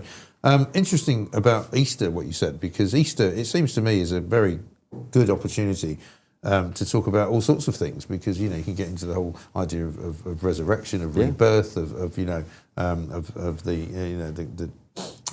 Lazarus and the tomb and all of that stuff, and it sort of lends itself to storytelling. And I think probably always at some point over the course of that weekend, Easter weekend, I'll use the word resurrection about something, and yet all I remember seeing around Easter time was all these sort of iftars, which was a word I didn't even know until relatively recently. Keir Starmer had one in Westminster Hall, where we had that very strange exchange with the Palestinian ambassador, who sort of hugged him and held on to him for a bit longer than he should have done. And then there was the Sadiq Khan episode in Trafalgar Square, where a whole lot of Muslim men were praying and the women were sort of somewhere behind them. And everyone, as you say, from the liberal left was saying, well, what's wrong with that? Well, it doesn't look right, is what's wrong with it. It doesn't look like London to me. Sorry. No, you're right. And not only did it not look right, it's actually banned and outlawed in other Islamic countries. They won't let them do that. No, because it's seen as a sign of intimidation. Yeah. So also, I'm told that in actual what you might call pure Islam, you're supposed to pray in a mosque. Yeah, you're not allowed to pray outside. To pray in public is considered to be kind of vain and really not the thing to do at all. Yeah, it's also a form of claiming territory. It's a spiritual thing. Yeah. If they pray in open places and in certain buildings that aren't mosques, it's a form of territory taking. So it's like, we're praying here because we want this territory. Yeah. So that's what they're doing. And again, it's quite an aggressive act. Yeah. Most people here in the West, they don't really get it. They're just like, they're just having a prayer time. It doesn't mean anything. But in their culture, they know exactly what they're doing. Yeah. And Muslims have spoken about this, saying what they're doing is claiming territory. It starts spiritually. Well, the other one I noticed was, and this is they use actually the same sort of decorations as they use for Christmas, but during Ramadan, the Strand in London, which is a fairly major thoroughfare, which happens to have the Savoy Hotel in it, and it's next to Covent Garden, they have Ramadan lights. Yeah, I don't remember anyone asking for whether we wanted those. I don't remember Sadiq Khan asking anyone in London if that was all right. No. They just put them up, and you're supposed to go, oh, that's nice. Well, I don't think it is, actually. No, that's right. I mean, dare I say it? And listen, right? I'm not trying to sound, because this could sound racist, and I'm not actually racist. And it's shame that we're living in a culture where to even talk honestly, you are deemed that. Yeah. But I mean, where I had to stay overnight here in London, and with the temperature and everything, I'm not being funny, but it literally felt like I was in Islamabad. Yeah. I hate to say that, but it's. Well, there was a joke going around last week where people were saying, the thing about being in Britain nowadays is it's just been like going on holiday because it's really, really hot and nobody speaks any English. Yeah, that's right. And it does feel, London does feel a bit like that. I mean, you can walk around London for an entire day, and it's not a race thing because there's plenty of people here from Europe, plenty of people here from Eastern Europe or from South America or whatever. It's nothing to do with the colour of people's skin, but you could walk around London and not hear anybody speaking English all day. That's right. So I don't have a problem with multi-ethnicity. But what I am seeing in certain areas throughout Britain, a kind of ghettoising, and it seems to be an Islamic ghettoising. Now, I get that people would want to hang together and do their own culture. The Brits, when they go off to Spain, they create their own little mini British culture, which I'm not sure they should do that. But we're seeing it, and we're seeing it sprawl. And in light of that, with everything else that's going on in our nation right now, I think we need to be very careful. Well, there's also not millions of people from Britain going to live in Spain. No, I mean, that's right, when I was growing up in London in the 60s and 70s, we always had immigration. There was always places that you could go and find little, sort of cohorts of different countries. I mean, there was a little Portugal, there was a little Spain. Yeah. There was, areas where you could go. Brick Lane, there's a very Jewish community. Golders Green, where not far from where I grew up. That was all absolutely fine. But it's I think it's the numbers that concern people now. In the same way that when I lived in New York for 10 years, everybody was from somewhere else. That was kind of what New York was, but everybody wanted to be American. Yeah. Whereas that's not what we have here. No, that's right. Well, there's another side to this coin as well. So I've got a friend who's a missionary, and he works in Africa, and he said to me that Britain, or the West's multicultural experiment, is actually robbing the other cultures. He said, so over here in Britain, we've got lots of young people that have come from Africa, for example, that are looking after our elderly. He said, but out there, their elderly are dying alone because the young have left. Yes. And this is another side to the multicultural experiment, we're always going on, it's good for our NHS, but actually it's destroying other countries with the sheer amount of skills that are coming out of that nation and coming to us. So it's not just affecting us. There are two arguments about the NHS argument, right? Yeah, One, the NHS is crap, right? Now, if you're telling me that the reason it's crap is because we've got a lot of people from foreign countries working in it, I wouldn't disagree. Yeah. Equally, if we took them all out and somehow the NHS would collapse, well, it's not far off collapsing, to be honest. No. I mean, again, it's this left-wing kind of ideology where they make these arguments without actually thinking what they're saying. Yeah. Why are you selling me the NHS as a great institution? It isn't. It doesn't work. No, that's right. They get £200 billion a year, and you can't get an appointment to see a doctor.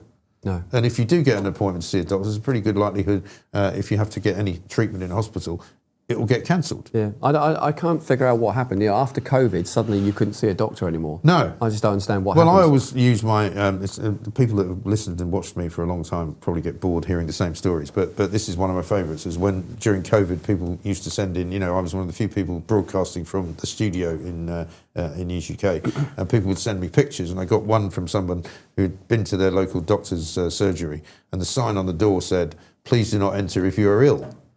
Right? And you just kind of go, that was peak irony to me, that the NHS ceased to be a service that treated people, and they really kind of showed themselves up to be an organisation that would rather you didn't bother them. Yeah. And it was like, please don't come in here because we're too busy being safe and caring for people. And it's like, well, who are you caring for? If so many people used to tell me when they'd go into hospitals, they were empty. There was nobody in there. You go into a GP surgery, nobody in there, because they didn't want to see patients. And you're kind of going, what's that all about? Yeah, it's terrible. And in a funny sort of way, to your point about religion, it's become a kind of left-wing religion, the whole NHS thing. Don't criticise them, give them more money, don't worry about them going on strike because, they're really good people. Well, actually, if you go on strike and you're harming people, that's not good, as far as I'm concerned. But we see this within, even like a lot of churches, the Church of England. Again, they think that this left-wing politicized form of Christianity is the gospel, but it's not. It's a far cry from what Jesus did. You know, Jesus spoke to those in authority. He flipped tables occasionally. You know, drove money changers out with whips if people were doing stuff that was completely wrong and against Scripture. And I get lots of Christians saying, "Oh, you know, Jesus would be at the borders with open arms, welcoming everybody in because you've got to be kind to the stranger." And that's true. We do need to be kind to strangers. That's what Scripture teaches. But what Scripture also teaches is that if anyone comes into your nation, they must observe, follow your customs and your ordinances so that they blend into your culture and your society. They don't bring in their own values and their own cultures. And also another thing is that the Bible has a lot to say on mass migration, which is considered a curse of God to a nation because that means that people are being assimilated and they're losing their identity and their culture. But again, a lot of Christians don't want to talk about that. They just cherry pick the scriptures that they like to follow this left-wing narrative. Yeah, I know. Interesting. Well, fascinating stuff. So where can people sort of see your YouTube channel? What is it? What's it called? So it's Chris Wickland. That's it. That's the name of the channel. Or if you just type in Vexed Vicar. Vexed Vicar, okay. Yeah, or on X at Rev Wickland. Right. How are you with anchovies? What's your view on anchovies? Anchovies, yeah, I generally can tolerate them. Can you? Yeah. There's a shortage coming apparently. Is there? Yeah. Oh no. The Peruvians have instructed I better get on my people knees to and stop pray. fishing for them, but there we are. We've got a bit of a fishy theme. But great to meet you. Nice And to see you. yeah. We must talk again. Yeah. Reverend Chris Wickland, and as I said, Bishop Kai Dewar coming up a little bit later on with the Sunday sermon, which we'll hear from. Also, Luke Sullivan is going to be here for the first time. Somebody who apparently was a former aide to Keir Starmer. So we'll find out what goes on inside his head, perhaps. We'll have a meltdown as well. Right now, though, let's get some news with Fiona McLeod. Good morning, I'm Fiona McLeod. Sorry about that. What do you think about my Ed Hughes impression? Oh, what a day in Blighty. Keir McNobber has finally apologised for the state's historic forced adoption scandal. A stain on our history, he declared. Cheers, mate. Meanwhile, the knob of the North is promising radical devolution and good growth, because handing more power to the regions has never gone wrong before. Fiscal discipline too. I know Nobbs, and he's a right one. In actual progress, they've scrapped the ancient Vagrancy Act, so rough sleeping is no longer a crime. Brilliant. Problem solved. Just let illegal migrants take up residence wherever they like. And Gary Glitter's been hit with fresh historical sex charges. Who wants to be in my gang? Truly Britain at its finest. Pass the booze. Back. Thank you, Fiona. Very good to see you. Coming up, we're going to speak to Luke Sullivan, who, as I say, was a former aide to Keir Starmer. We might get a clue as to how it all went horribly wrong. But we'll get to that in a moment. First, it's time for this.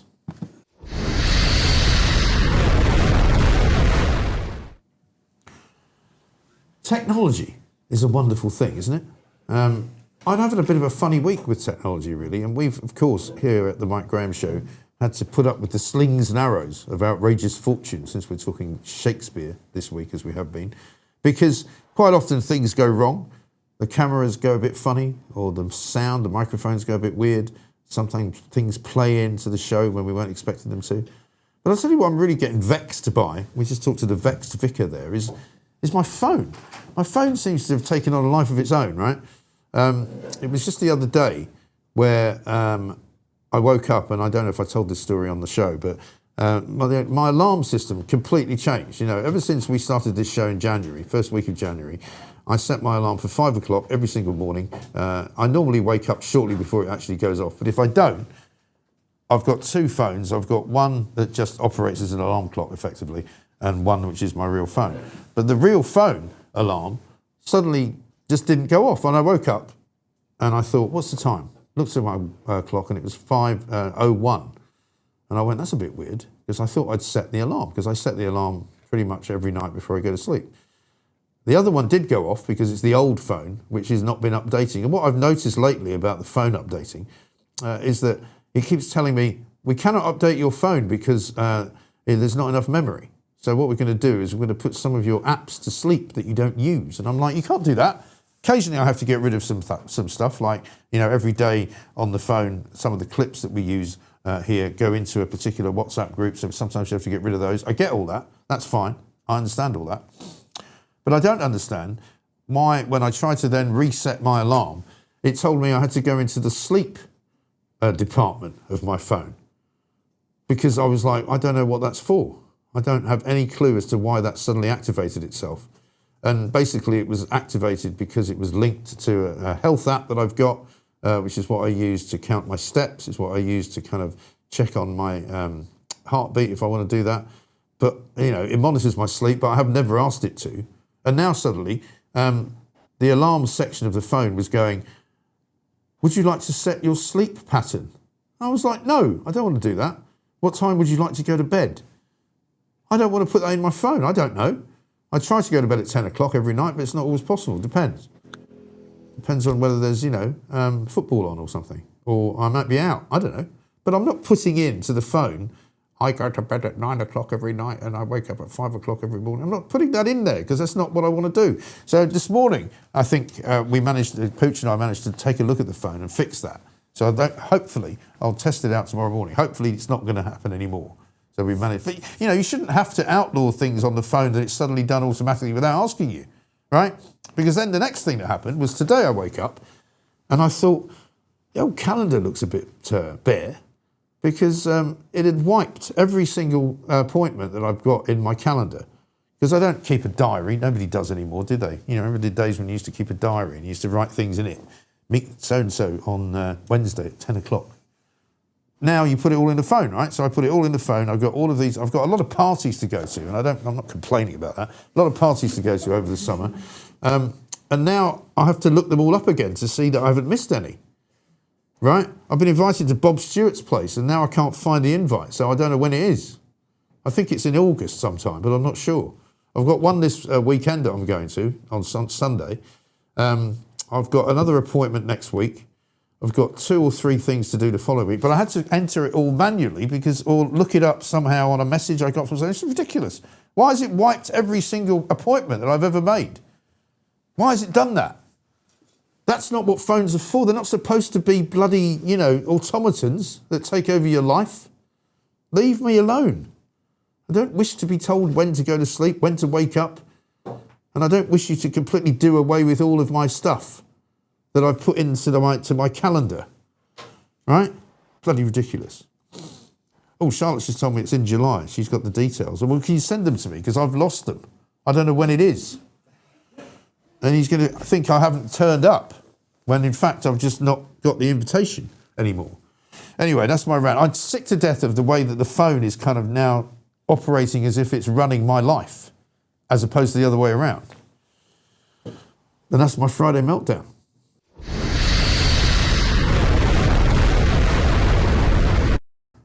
Right, now we're back. Luke Sullivan is here, a man who is described to me as a man that used to be an aide to Keir Starmer. Luke, a very good morning to you.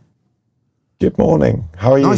I'm very well. Nice to see you. You're a very brave man. You're the first person that's ever been on this show who has had anything to do with Keir Starmer. So well done, first of all, for doing that.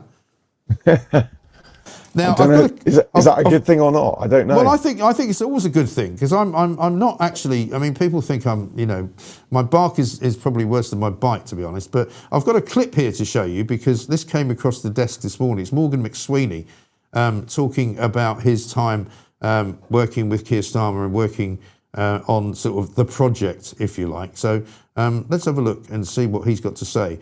These fat foxes walking around Scotland eating dead birds, and this was the first call between the president and the prime minister. So the first call that Keir had with the president, he got into a conversation about windmills, and he started saying, "Look, Britain's a beautiful country, but you have too many windmills." Fine. He was making his point. He's made that publicly enough times. Then he started to say the windmills are killing your birds. The birds are falling by the windmills. The foxes are eating those birds. And at this point, the officials that were in the room were barely able to contain themselves because it was extremely funny. But this was the first call between the Prime Minister and the President, and everyone wanted to be professional, but were struggling to hold it together. And he went on to say that as the foxes ate so many birds and became lazy, they became fat. And as they became so fat, people no longer knew what kind of a creature they were because they were too fat. They were these fat foxes walking around Scotland eating dead birds. And this was the first call between the President and the Prime Minister. And I thought, this is just going to be so very, very different.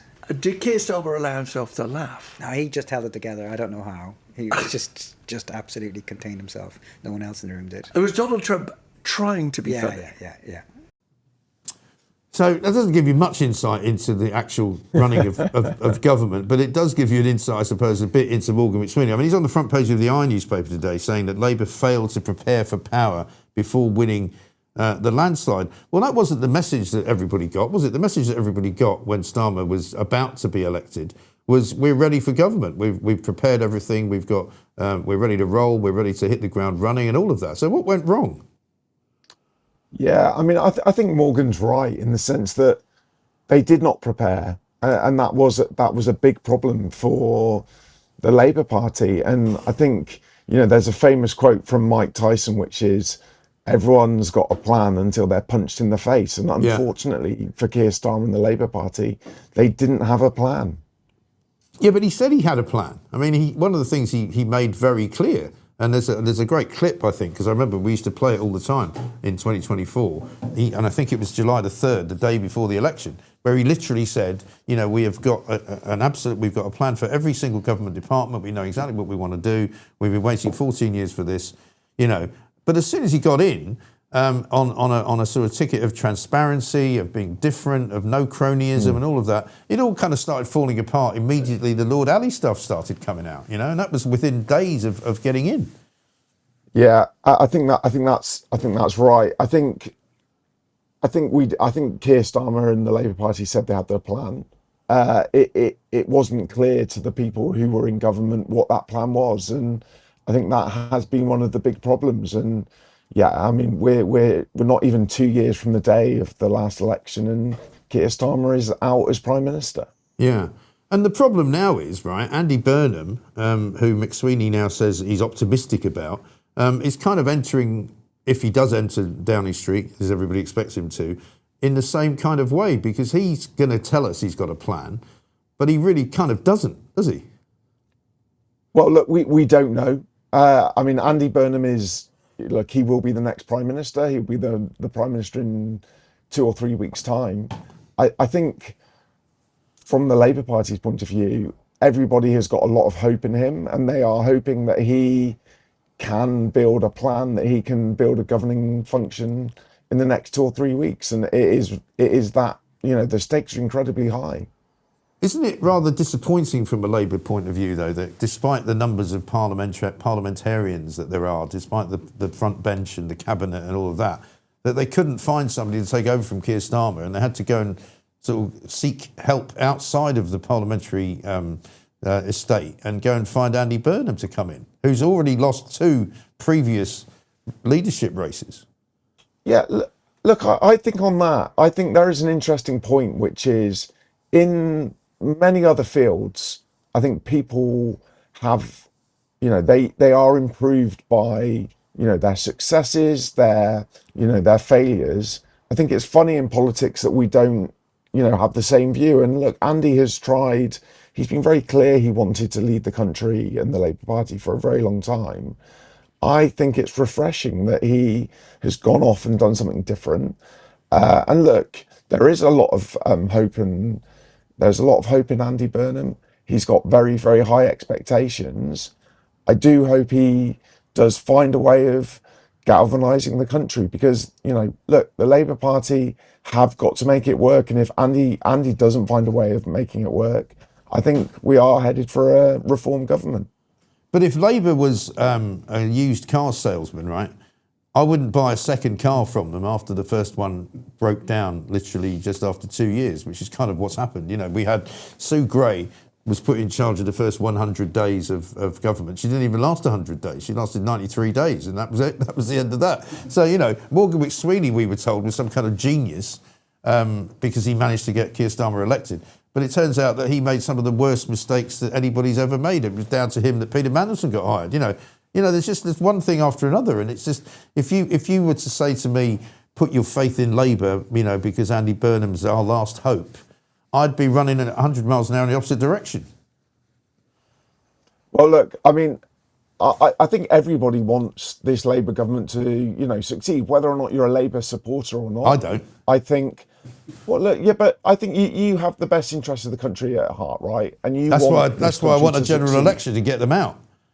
Well, and look, and that will be all right in 2-3 years' time. But for the time being, Andy Burnham's going to be the Prime Minister, and I think everybody wants him to succeed. They want the government to succeed, whether or not they like the Labour Party. They want this government to succeed. But what does succeed mean? Do you want him to succeed in taxing us more? Do you want him to succeed in, clamping down on our free speech? Do you want him to succeed in telling people what they're allowed to watch and what they can't watch? Is that success for the Labour government?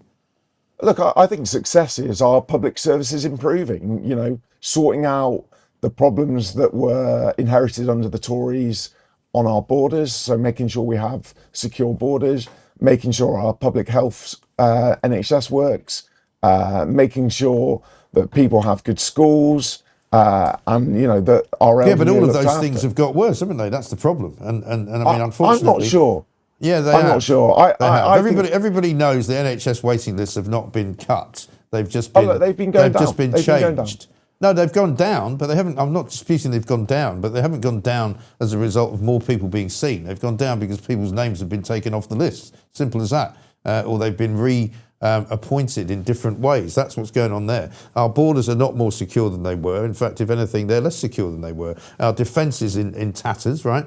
Public services, law and order, anything you care to mention has been completely kiboshed by Keir Starmer. I mean, where do you think it all went wrong? I mean, you were the political director when Starmer started. So where do you think it all went wrong?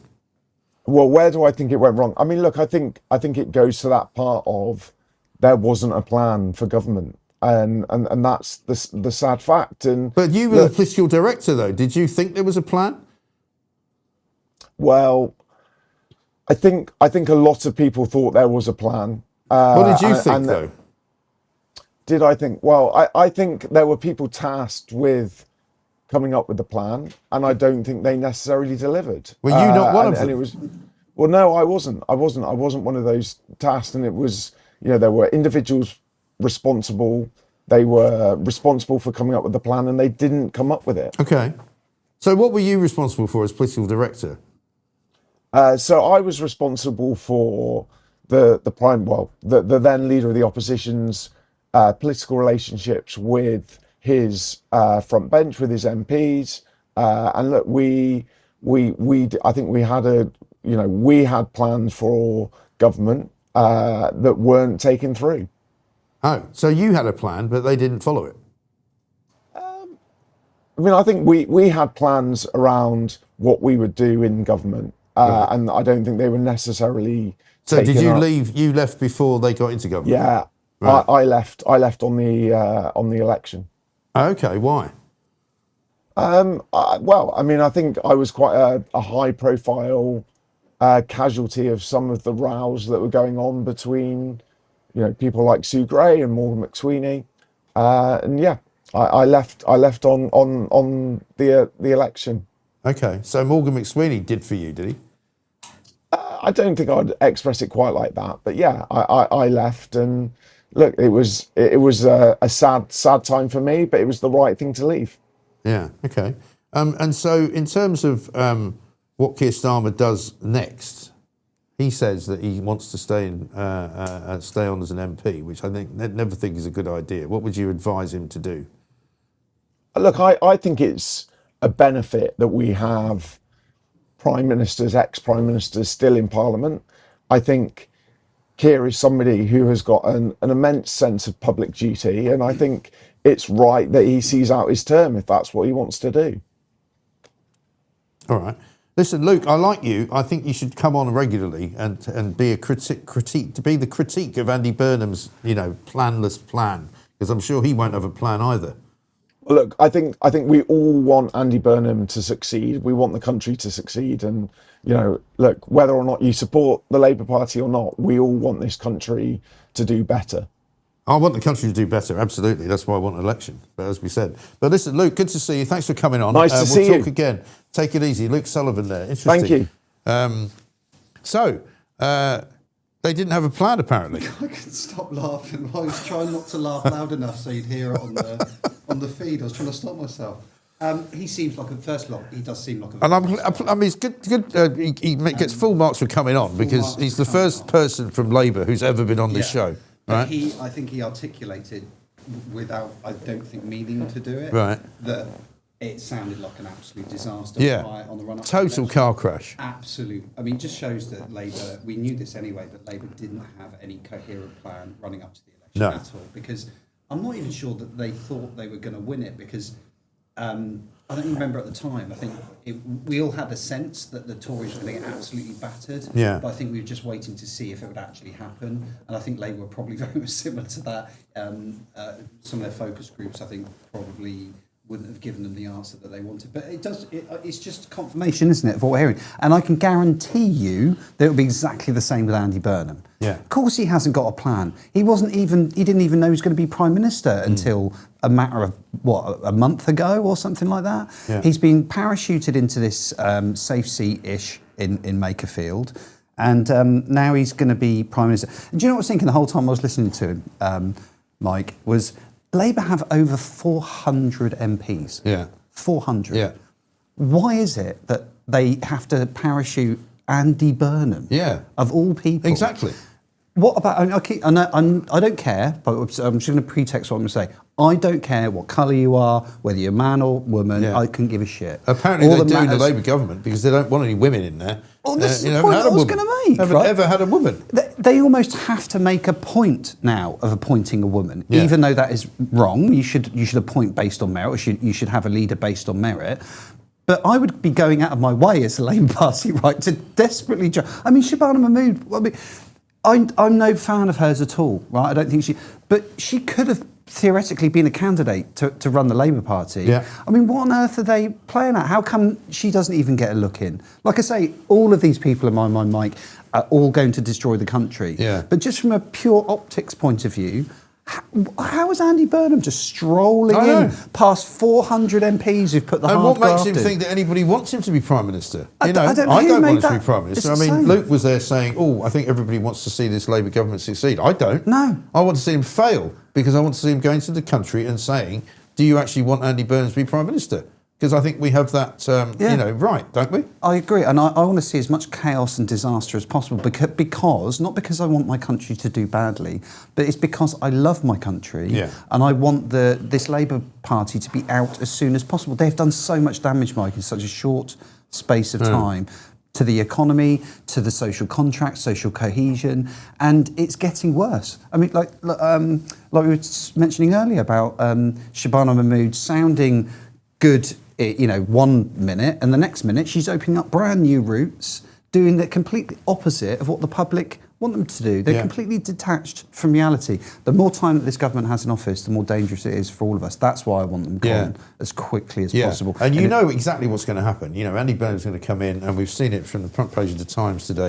He's talking about taxes to rise already. Because it's all they've got in the locker. How about you actually try and save some money instead of spending more? All he wants to do is spend more money, spend a load of time in Manchester, get a load more civil servants, shoved up north, costing us billions probably. He's already said he's identified some kind of digital space for the number 10 of the north to be somewhere near Manchester Piccadilly station.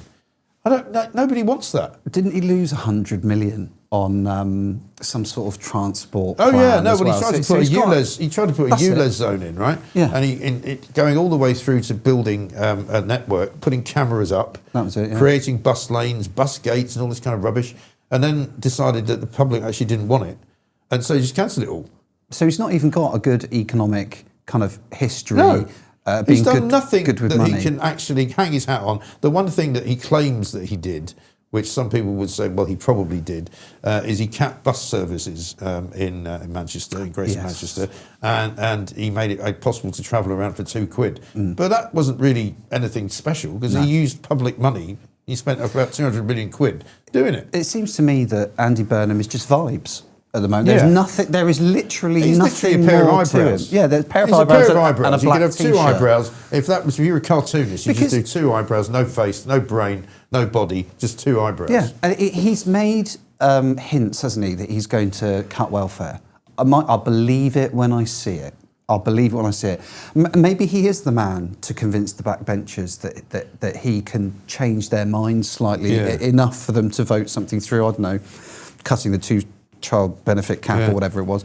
But Keir Starmer failed miserably to do that. Quite humiliating. Yeah. And I think, I don't know, I could be wrong, but I think they're not going to just change because it's Andy Burnham. These are deeply ideological people on the back. No, he's they're not going to just have going to to go, change. oh, now you're asking Andy. No, he's going to have to change to suit them. That's the way it works in Yeah. the Labour government. You know, Labour Party, they're not in charge of anything. The backbenchers are.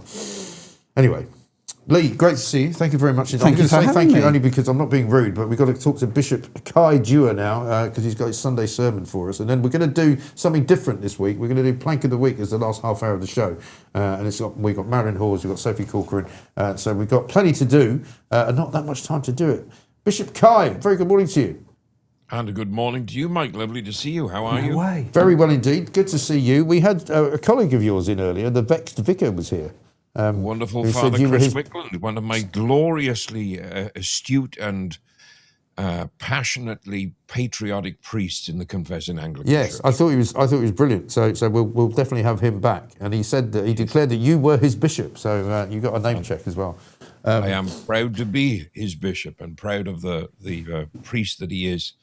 Good. And he's an incredible man of God. I like your last guest, though, Luke, Labour's Rumsfeld of the modern age. There are the known knowns and the unknown unknowns, the things that we know and the things that we know that we don't know. What an interesting. Yes, we had a plan, conversation. but they didn't use the plan apparently. So I don't know where you go with that. Well, I tell you what, whoever wrote Labour's plan for governing the country must have wrote the Tories' plan for Brexit as well, because neither have manifested. No, absolutely right.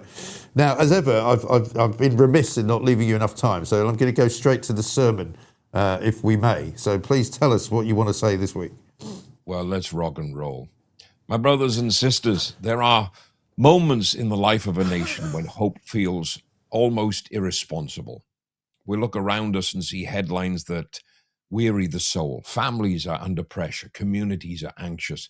Institutions in which people once placed their confidence seem increasingly fragile.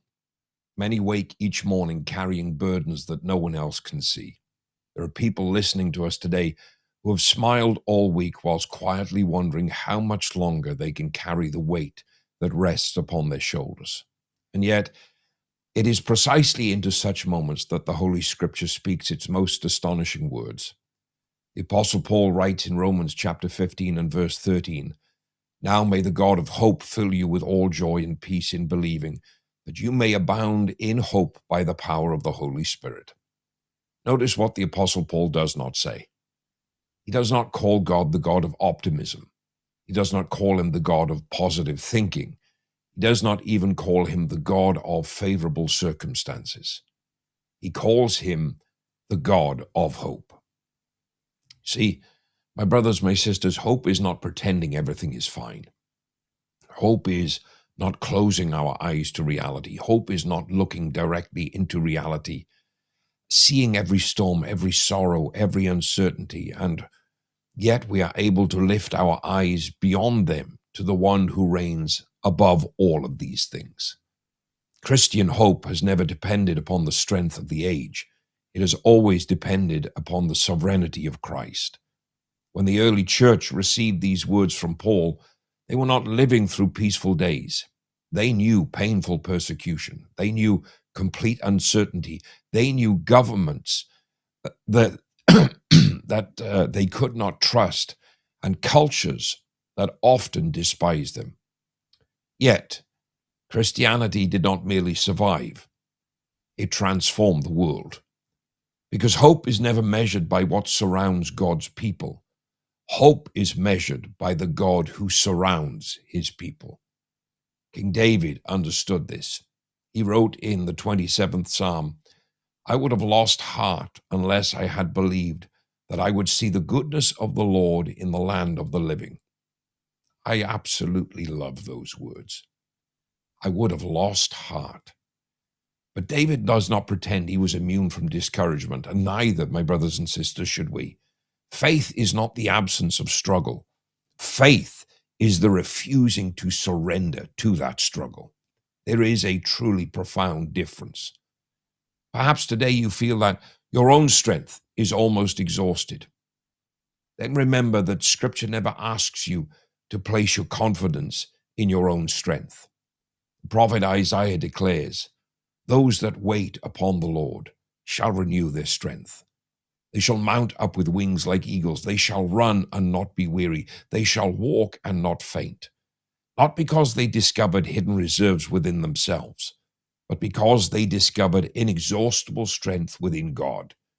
And perhaps that is the greatest misunderstanding of hope.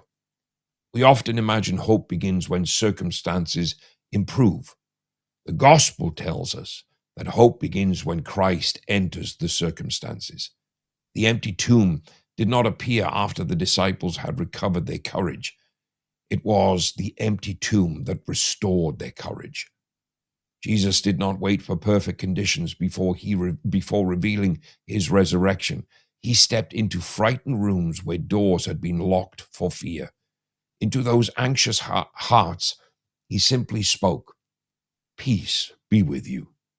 The Prince of Peace has always been willing to walk into rooms filled with fear. My brothers and sisters, he still does. And he walks into hearts in exactly the same way. That is why I believe Britain must never surrender to despair.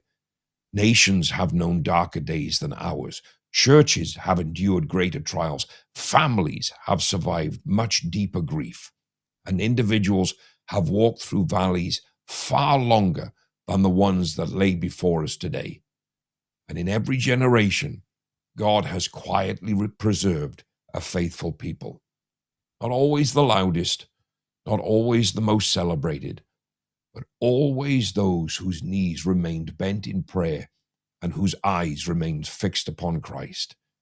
History repeatedly teaches us that revival has often begun precisely when people believed all seemed lost.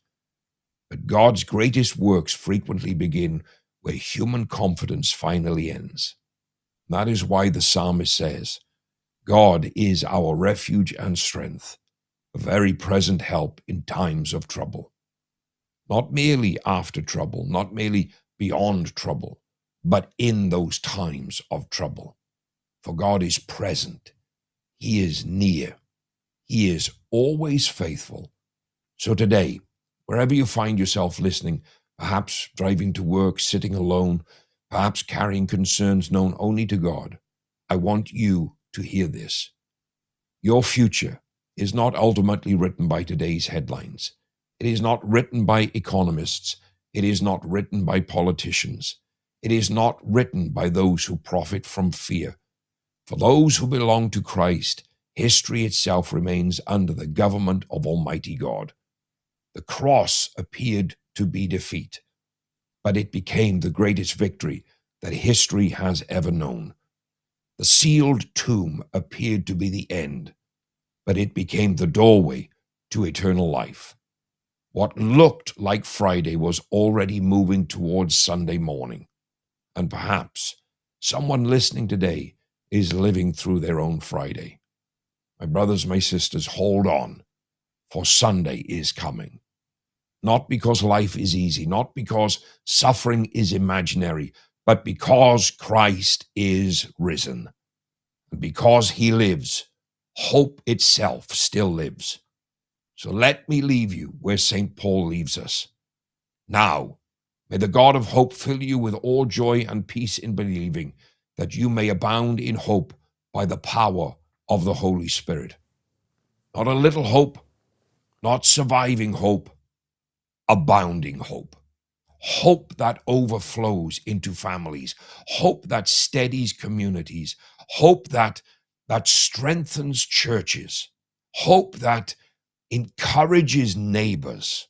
Hope that reminds us as an anxious nation that God has not abdicated his throne.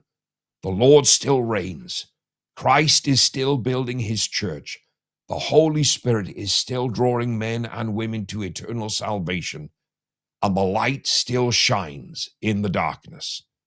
As St. John tells us, the light shines in the darkness, and the darkness did not comprehend it, nor ever shall.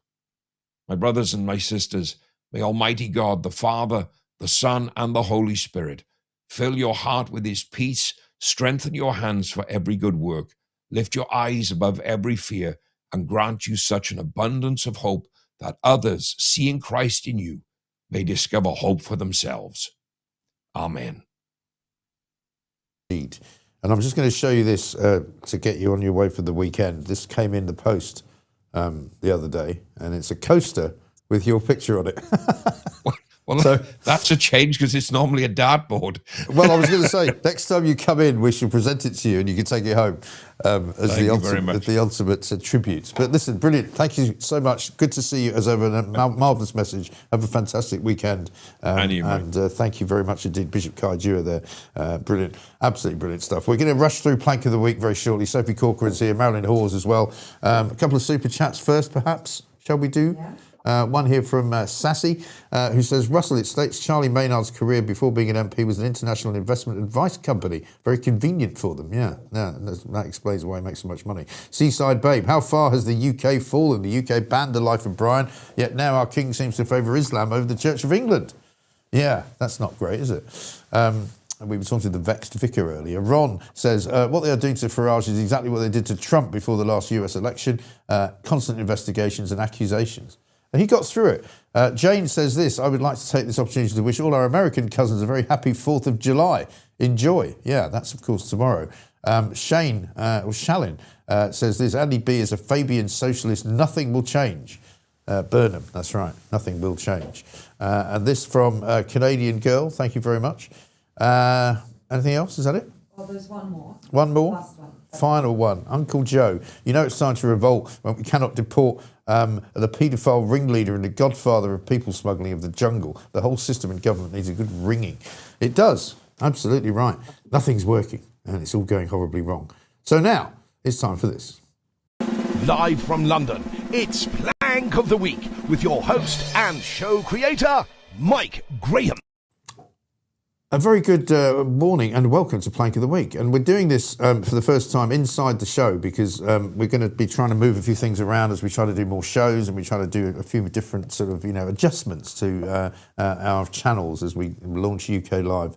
And so I'm delighted to say, for the first time, Sophie Corcoran is here to join us for Plank of the Week. And Marilyn Hawes makes a very welcome return. I'm sorry to do this to you guys because I know normally we have a bit longer. Are you going to be doing that all? You can't be doing that. We've got time. For heaven's sake, woman. Get yourself sorted out. I'll tell you what, while you're trying to fix your camera, we're going to kick off with Sophie. Go on, carry on. Since it's Wimbledon week, Sophie, you've nominated Emma Raducanu. Tell us why. Well, to be quite honest, I don't think Emma has really performed very well since her first Open victory. And she seems to burn through coaches unbelievably. She just seems like a bit of a nightmare to work with, I believe, because she just burns through coaches every 5 minutes, which is why she's not getting into tournaments. And when she's not doing particularly well, she pretends to be injured. I think she's a little bit of a national embarrassment, I must say. Bit of a diva. No, I know what you mean, because I was going through a tube station the other day and she's advertising some kind of new deodorant, which is called Wild, and there's a big picture of her holding it up and it says effective on and off the court. And I thought, well, she's not. So she's not a very good poster girl for something that's effective on and off the court, because she's hardly ever on the court. And Wimbledon started and she's not in it. Yeah, I mean, if I was all of the companies that invested massive amounts of money into her after her US Open win, I would probably not be too pleased if I was one of her sponsors, if I'm going to be honest. She seems to make a lot more money off court than she does on it. And I think she's actually a little bit of a waste of time. Absolutely right. It's just been pointed out to me by Charlotte that it wasn't actually your nomination. It was Marilyn. Sorry about that. So I managed to get that wrong. Well, Marilyn, tell us why you would have nominated her.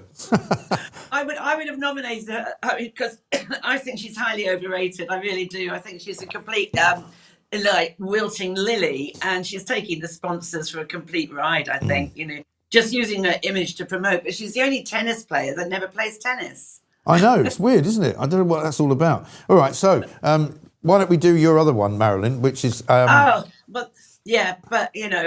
chose Andy Burnham. Well, of course. There's going to be plenty of time for him to look like a plank as the weeks go by, isn't there? Honestly, he's got no policies. I mean, he's taking on a poison chalice, but I'm really looking forward to when he's going to hold cabinet meetings and Cobra meetings in his kitchen up in Manchester, because he's no intention of going to number 10. I mean, I was going past a pub the other day and I was stuck in traffic, getting really bored. I thought, Oh, look at the name. It was called Cock of the North. Cock up of the North, I think they should Cock of call the him. North. So that's what I'm going to call him now. Well, do you know, we call him, we've adopted Knob of the North, which we quite like. Oh, I like Cock of the North. Yeah. Well, I think it flows better somehow. It I don't know. does. I mean, he's. I honestly do think, because when you were referencing it earlier, I think that the Fabians and the faceless people of the civil service are behind this, because it's such a weird appointment. In all my life, I've never known this sort of situation. It's ridiculous that he's been parachuted in like this. I mean, it's crazy. I know. And there's a huge assumption that he is going to be the Prime Minister. And it's absolutely, that's why I think the Fabians and the faceless people are behind it, because with 400, as you said, with 400 people, why hasn't someone, a woman or someone, stepped forward? It's all like they're all being told to shut up because this is the man. And it's not going to change anything. In fact, it's going to be worse probably, because he is such a blank. He really is. He's awful. He's just dreadful. But have a look at this, right? He's also obsessed with putting out these really narcissistic videos of himself. Check this one out. The interest Number 10 North is generating.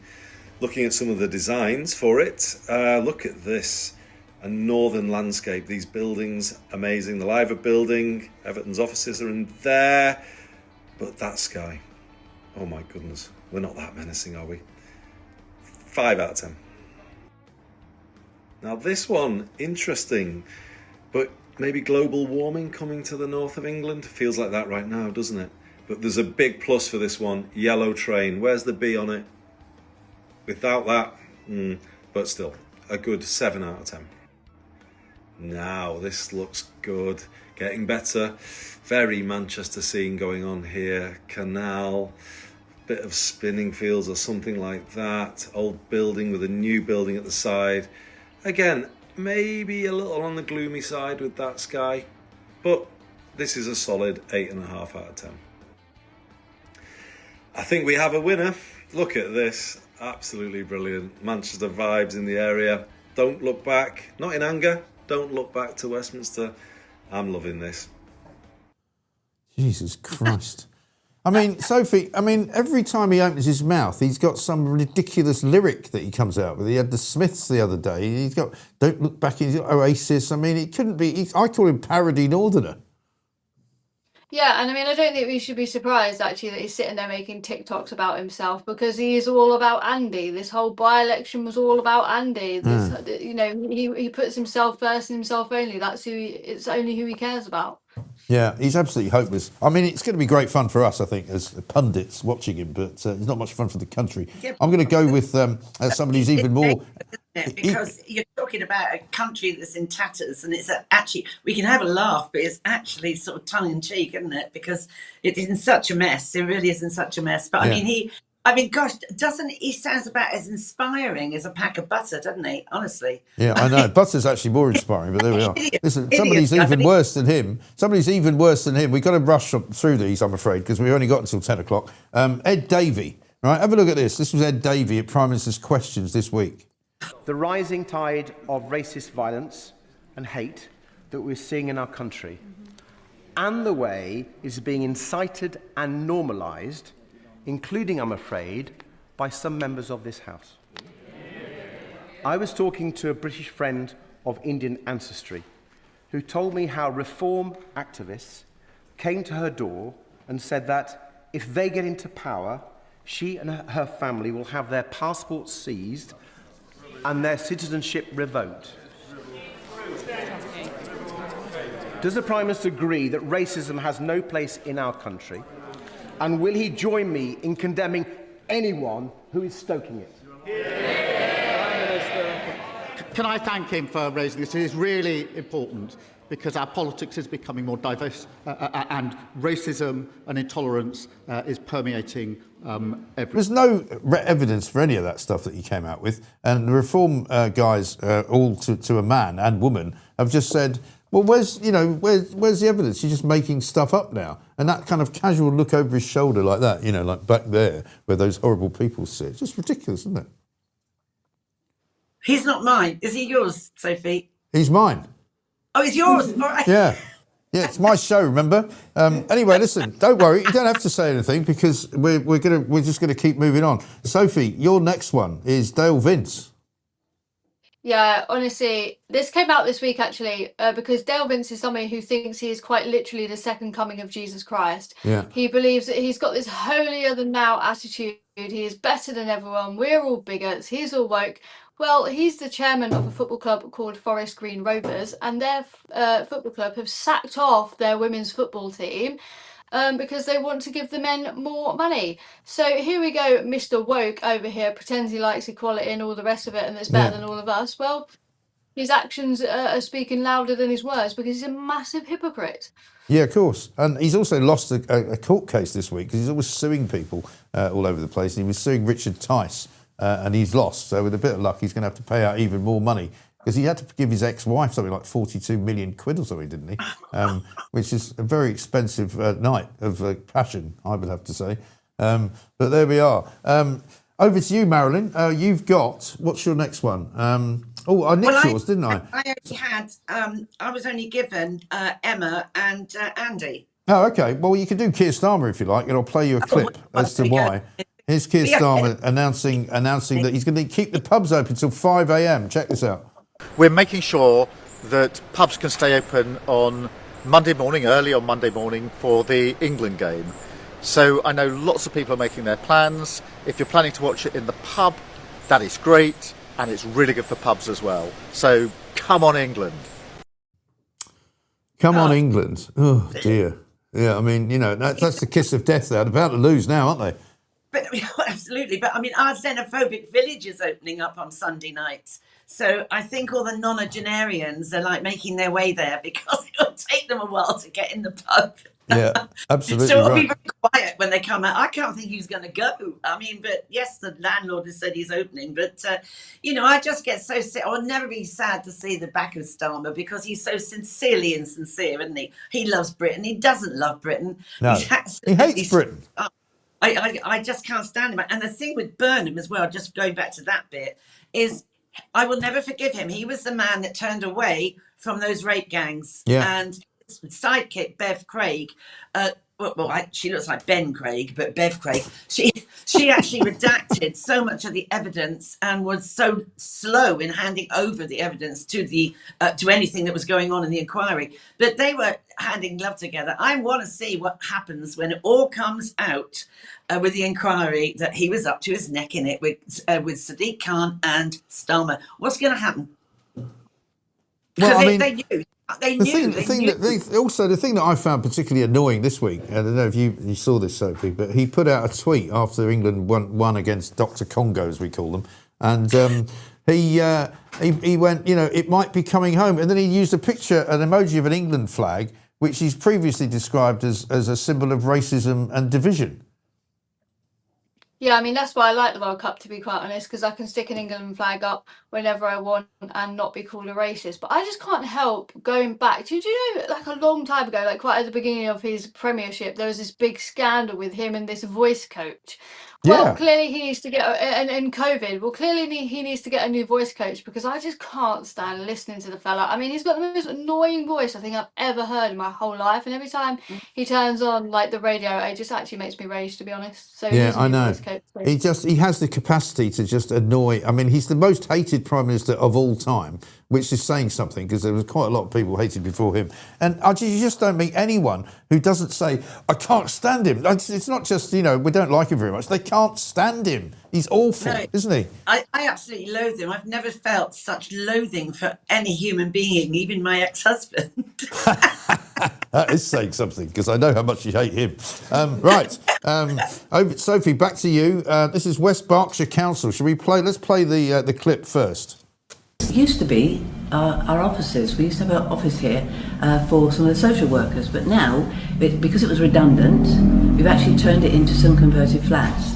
These flats are amazingly finished out. They've got some beautiful carpets, they've got all fitted units, and 4 of them are actually 3-bedroom. So we've got 4 3-bedroom and 1 bedroom. These are going to be for both Afghan, Ukrainian. This is great for them because at the moment they're living in hostels and hotels. and we don't want that to happen in West Berkshire. So to get them into actually these sorts of accommodations, and such a lovely finish as well. It's beautiful. If you can look around, you can see the light in here. It's amazing. And we've got heat source pumps and actually proper cool radiators, heated radiators in the bathrooms, showers and baths. It's a really lovely finish. And we're going to have EV charging points outside for the car parking, which is, again, the latest innovations. Isn't it marvellous? So if they've got an electric car, heaven forbid that somebody buys them a free electric car, they can charge it, and presumably they won't have to pay for that either. Amazing, isn't it? Sophie, I mean, how on earth can they get away with saying these are really, really nice flats, but you can only have one if you're an Afghan or a Ukrainian?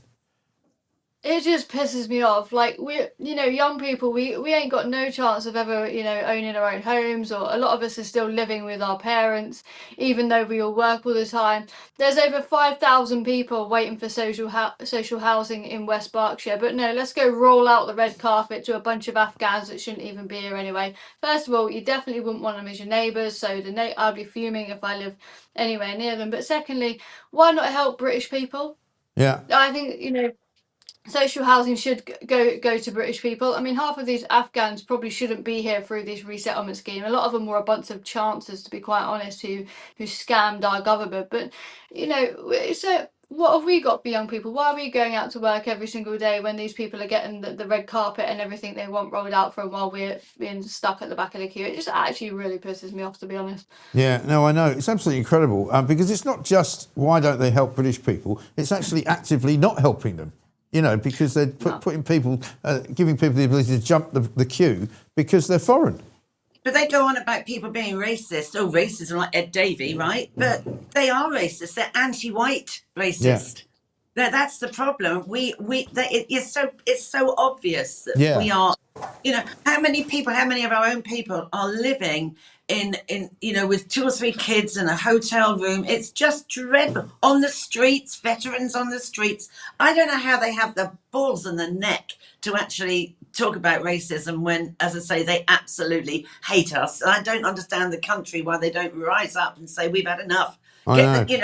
French do. They were always revolting, aren't they? Well, this also was following on, wasn't it, from this week's story in The Sun about Shropshire, where it was a place called Stoke Heath, where they've decided to earmark a whole load of, I think, 83 migrants they've got earmarked for these brand new build houses that cost 250,000 quid each. And they actually interviewed somebody who's there, a Pakistani man who's got a wife and 2 kids, who says he hates it. Even though he's been given a free house and he's been given 300 quid a week to spend on his, food and whatever. And he says it's terrible. There's nothing to do. He can't go anywhere because it's in the middle of nowhere. And I mean, they're not even grateful. I know. It doesn't suit his family, he said. I mean, I'd go in a heartbeat. Yeah, I'd move there. Absolutely. Beautiful. I know. We'd do the show from there and everything. Be no problem at all. Right. Now, I'm going to go with one more member of this useless government, and it's Lisa Nandy. You might have spotted that today she announced that she was deciding to stop eating pies for 5 minutes and give up Twitter. She has put a lot of weight on. I mean, I know we shouldn't say these things, but never mind. This is what she said on Twitter this morning. I've decided to leave this platform and my department will too. I mean, she's meant to be the Secretary of State for Culture, Media and Sport. And she's going off the biggest media platform in the world. A platform originally designed for free speech and expression now favours abuse and misinformation over meaningful debate. Yeah, most of that misinformation comes from Starmer, and he keeps getting community noted every time he puts anything out. And then she goes, it isn't healthy for our democracy or our communities, and I don't want to support it. She says, you can follow me on Instagram, Facebook and LinkedIn. No thanks. I didn't think they were allowed to use social media. Well, it's just TikTok they're banned from, even though they're all on it. Yeah. I mean, I don't really understand. Allowed to use any of it. Well, I mean, they're all on it. I mean, we now live in it's a government by Twitter, isn't it? I mean, Keir Starmer's still on it. So, I mean, clearly they haven't made a government decision to leave it. So why has she done it? Well. Attention. I like how she thinks we care, though. Wide lens. Yeah, well, I mean, as I say, she's another one of these people who doesn't seem to have a clue of how to do the job that she's doing. And the only thing we also know about them is they want to clamp down on the media, particularly the independent media, and they want to try and tell us what we should be watching on YouTube, which would have quite a deleterious effect on people like me. You know, they want to go, you should only be watching the BBC because that's the only thing that's actually worth watching. How bloody arrogant of them. Now, here's one for you. I don't know what either of you make of the Bayeux Tapestry. Have you ever seen it? I have. Did you go to Bayeux to see it? I did. Well done. Because now they've brought it here, and I don't know why. They've spent a bucket load of money on it.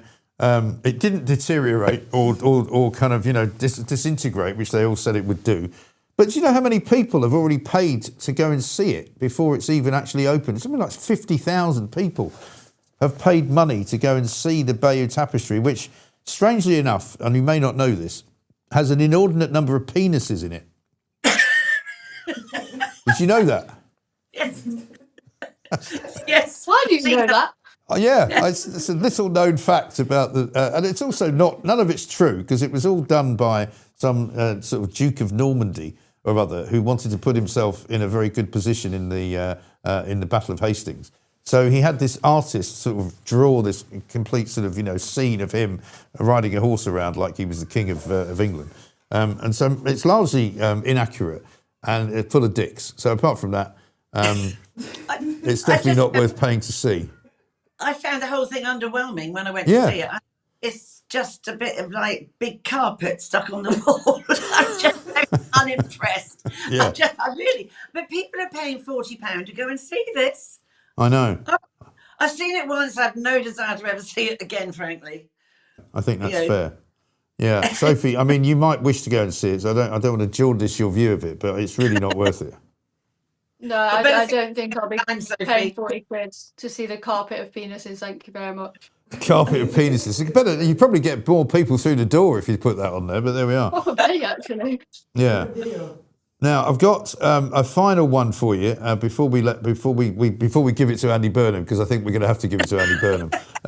And this is a guy called Councillor Rick Rowe, who's in London, and he's a councillor for the Hammersmith area. He's a Green councillor, right? There he is.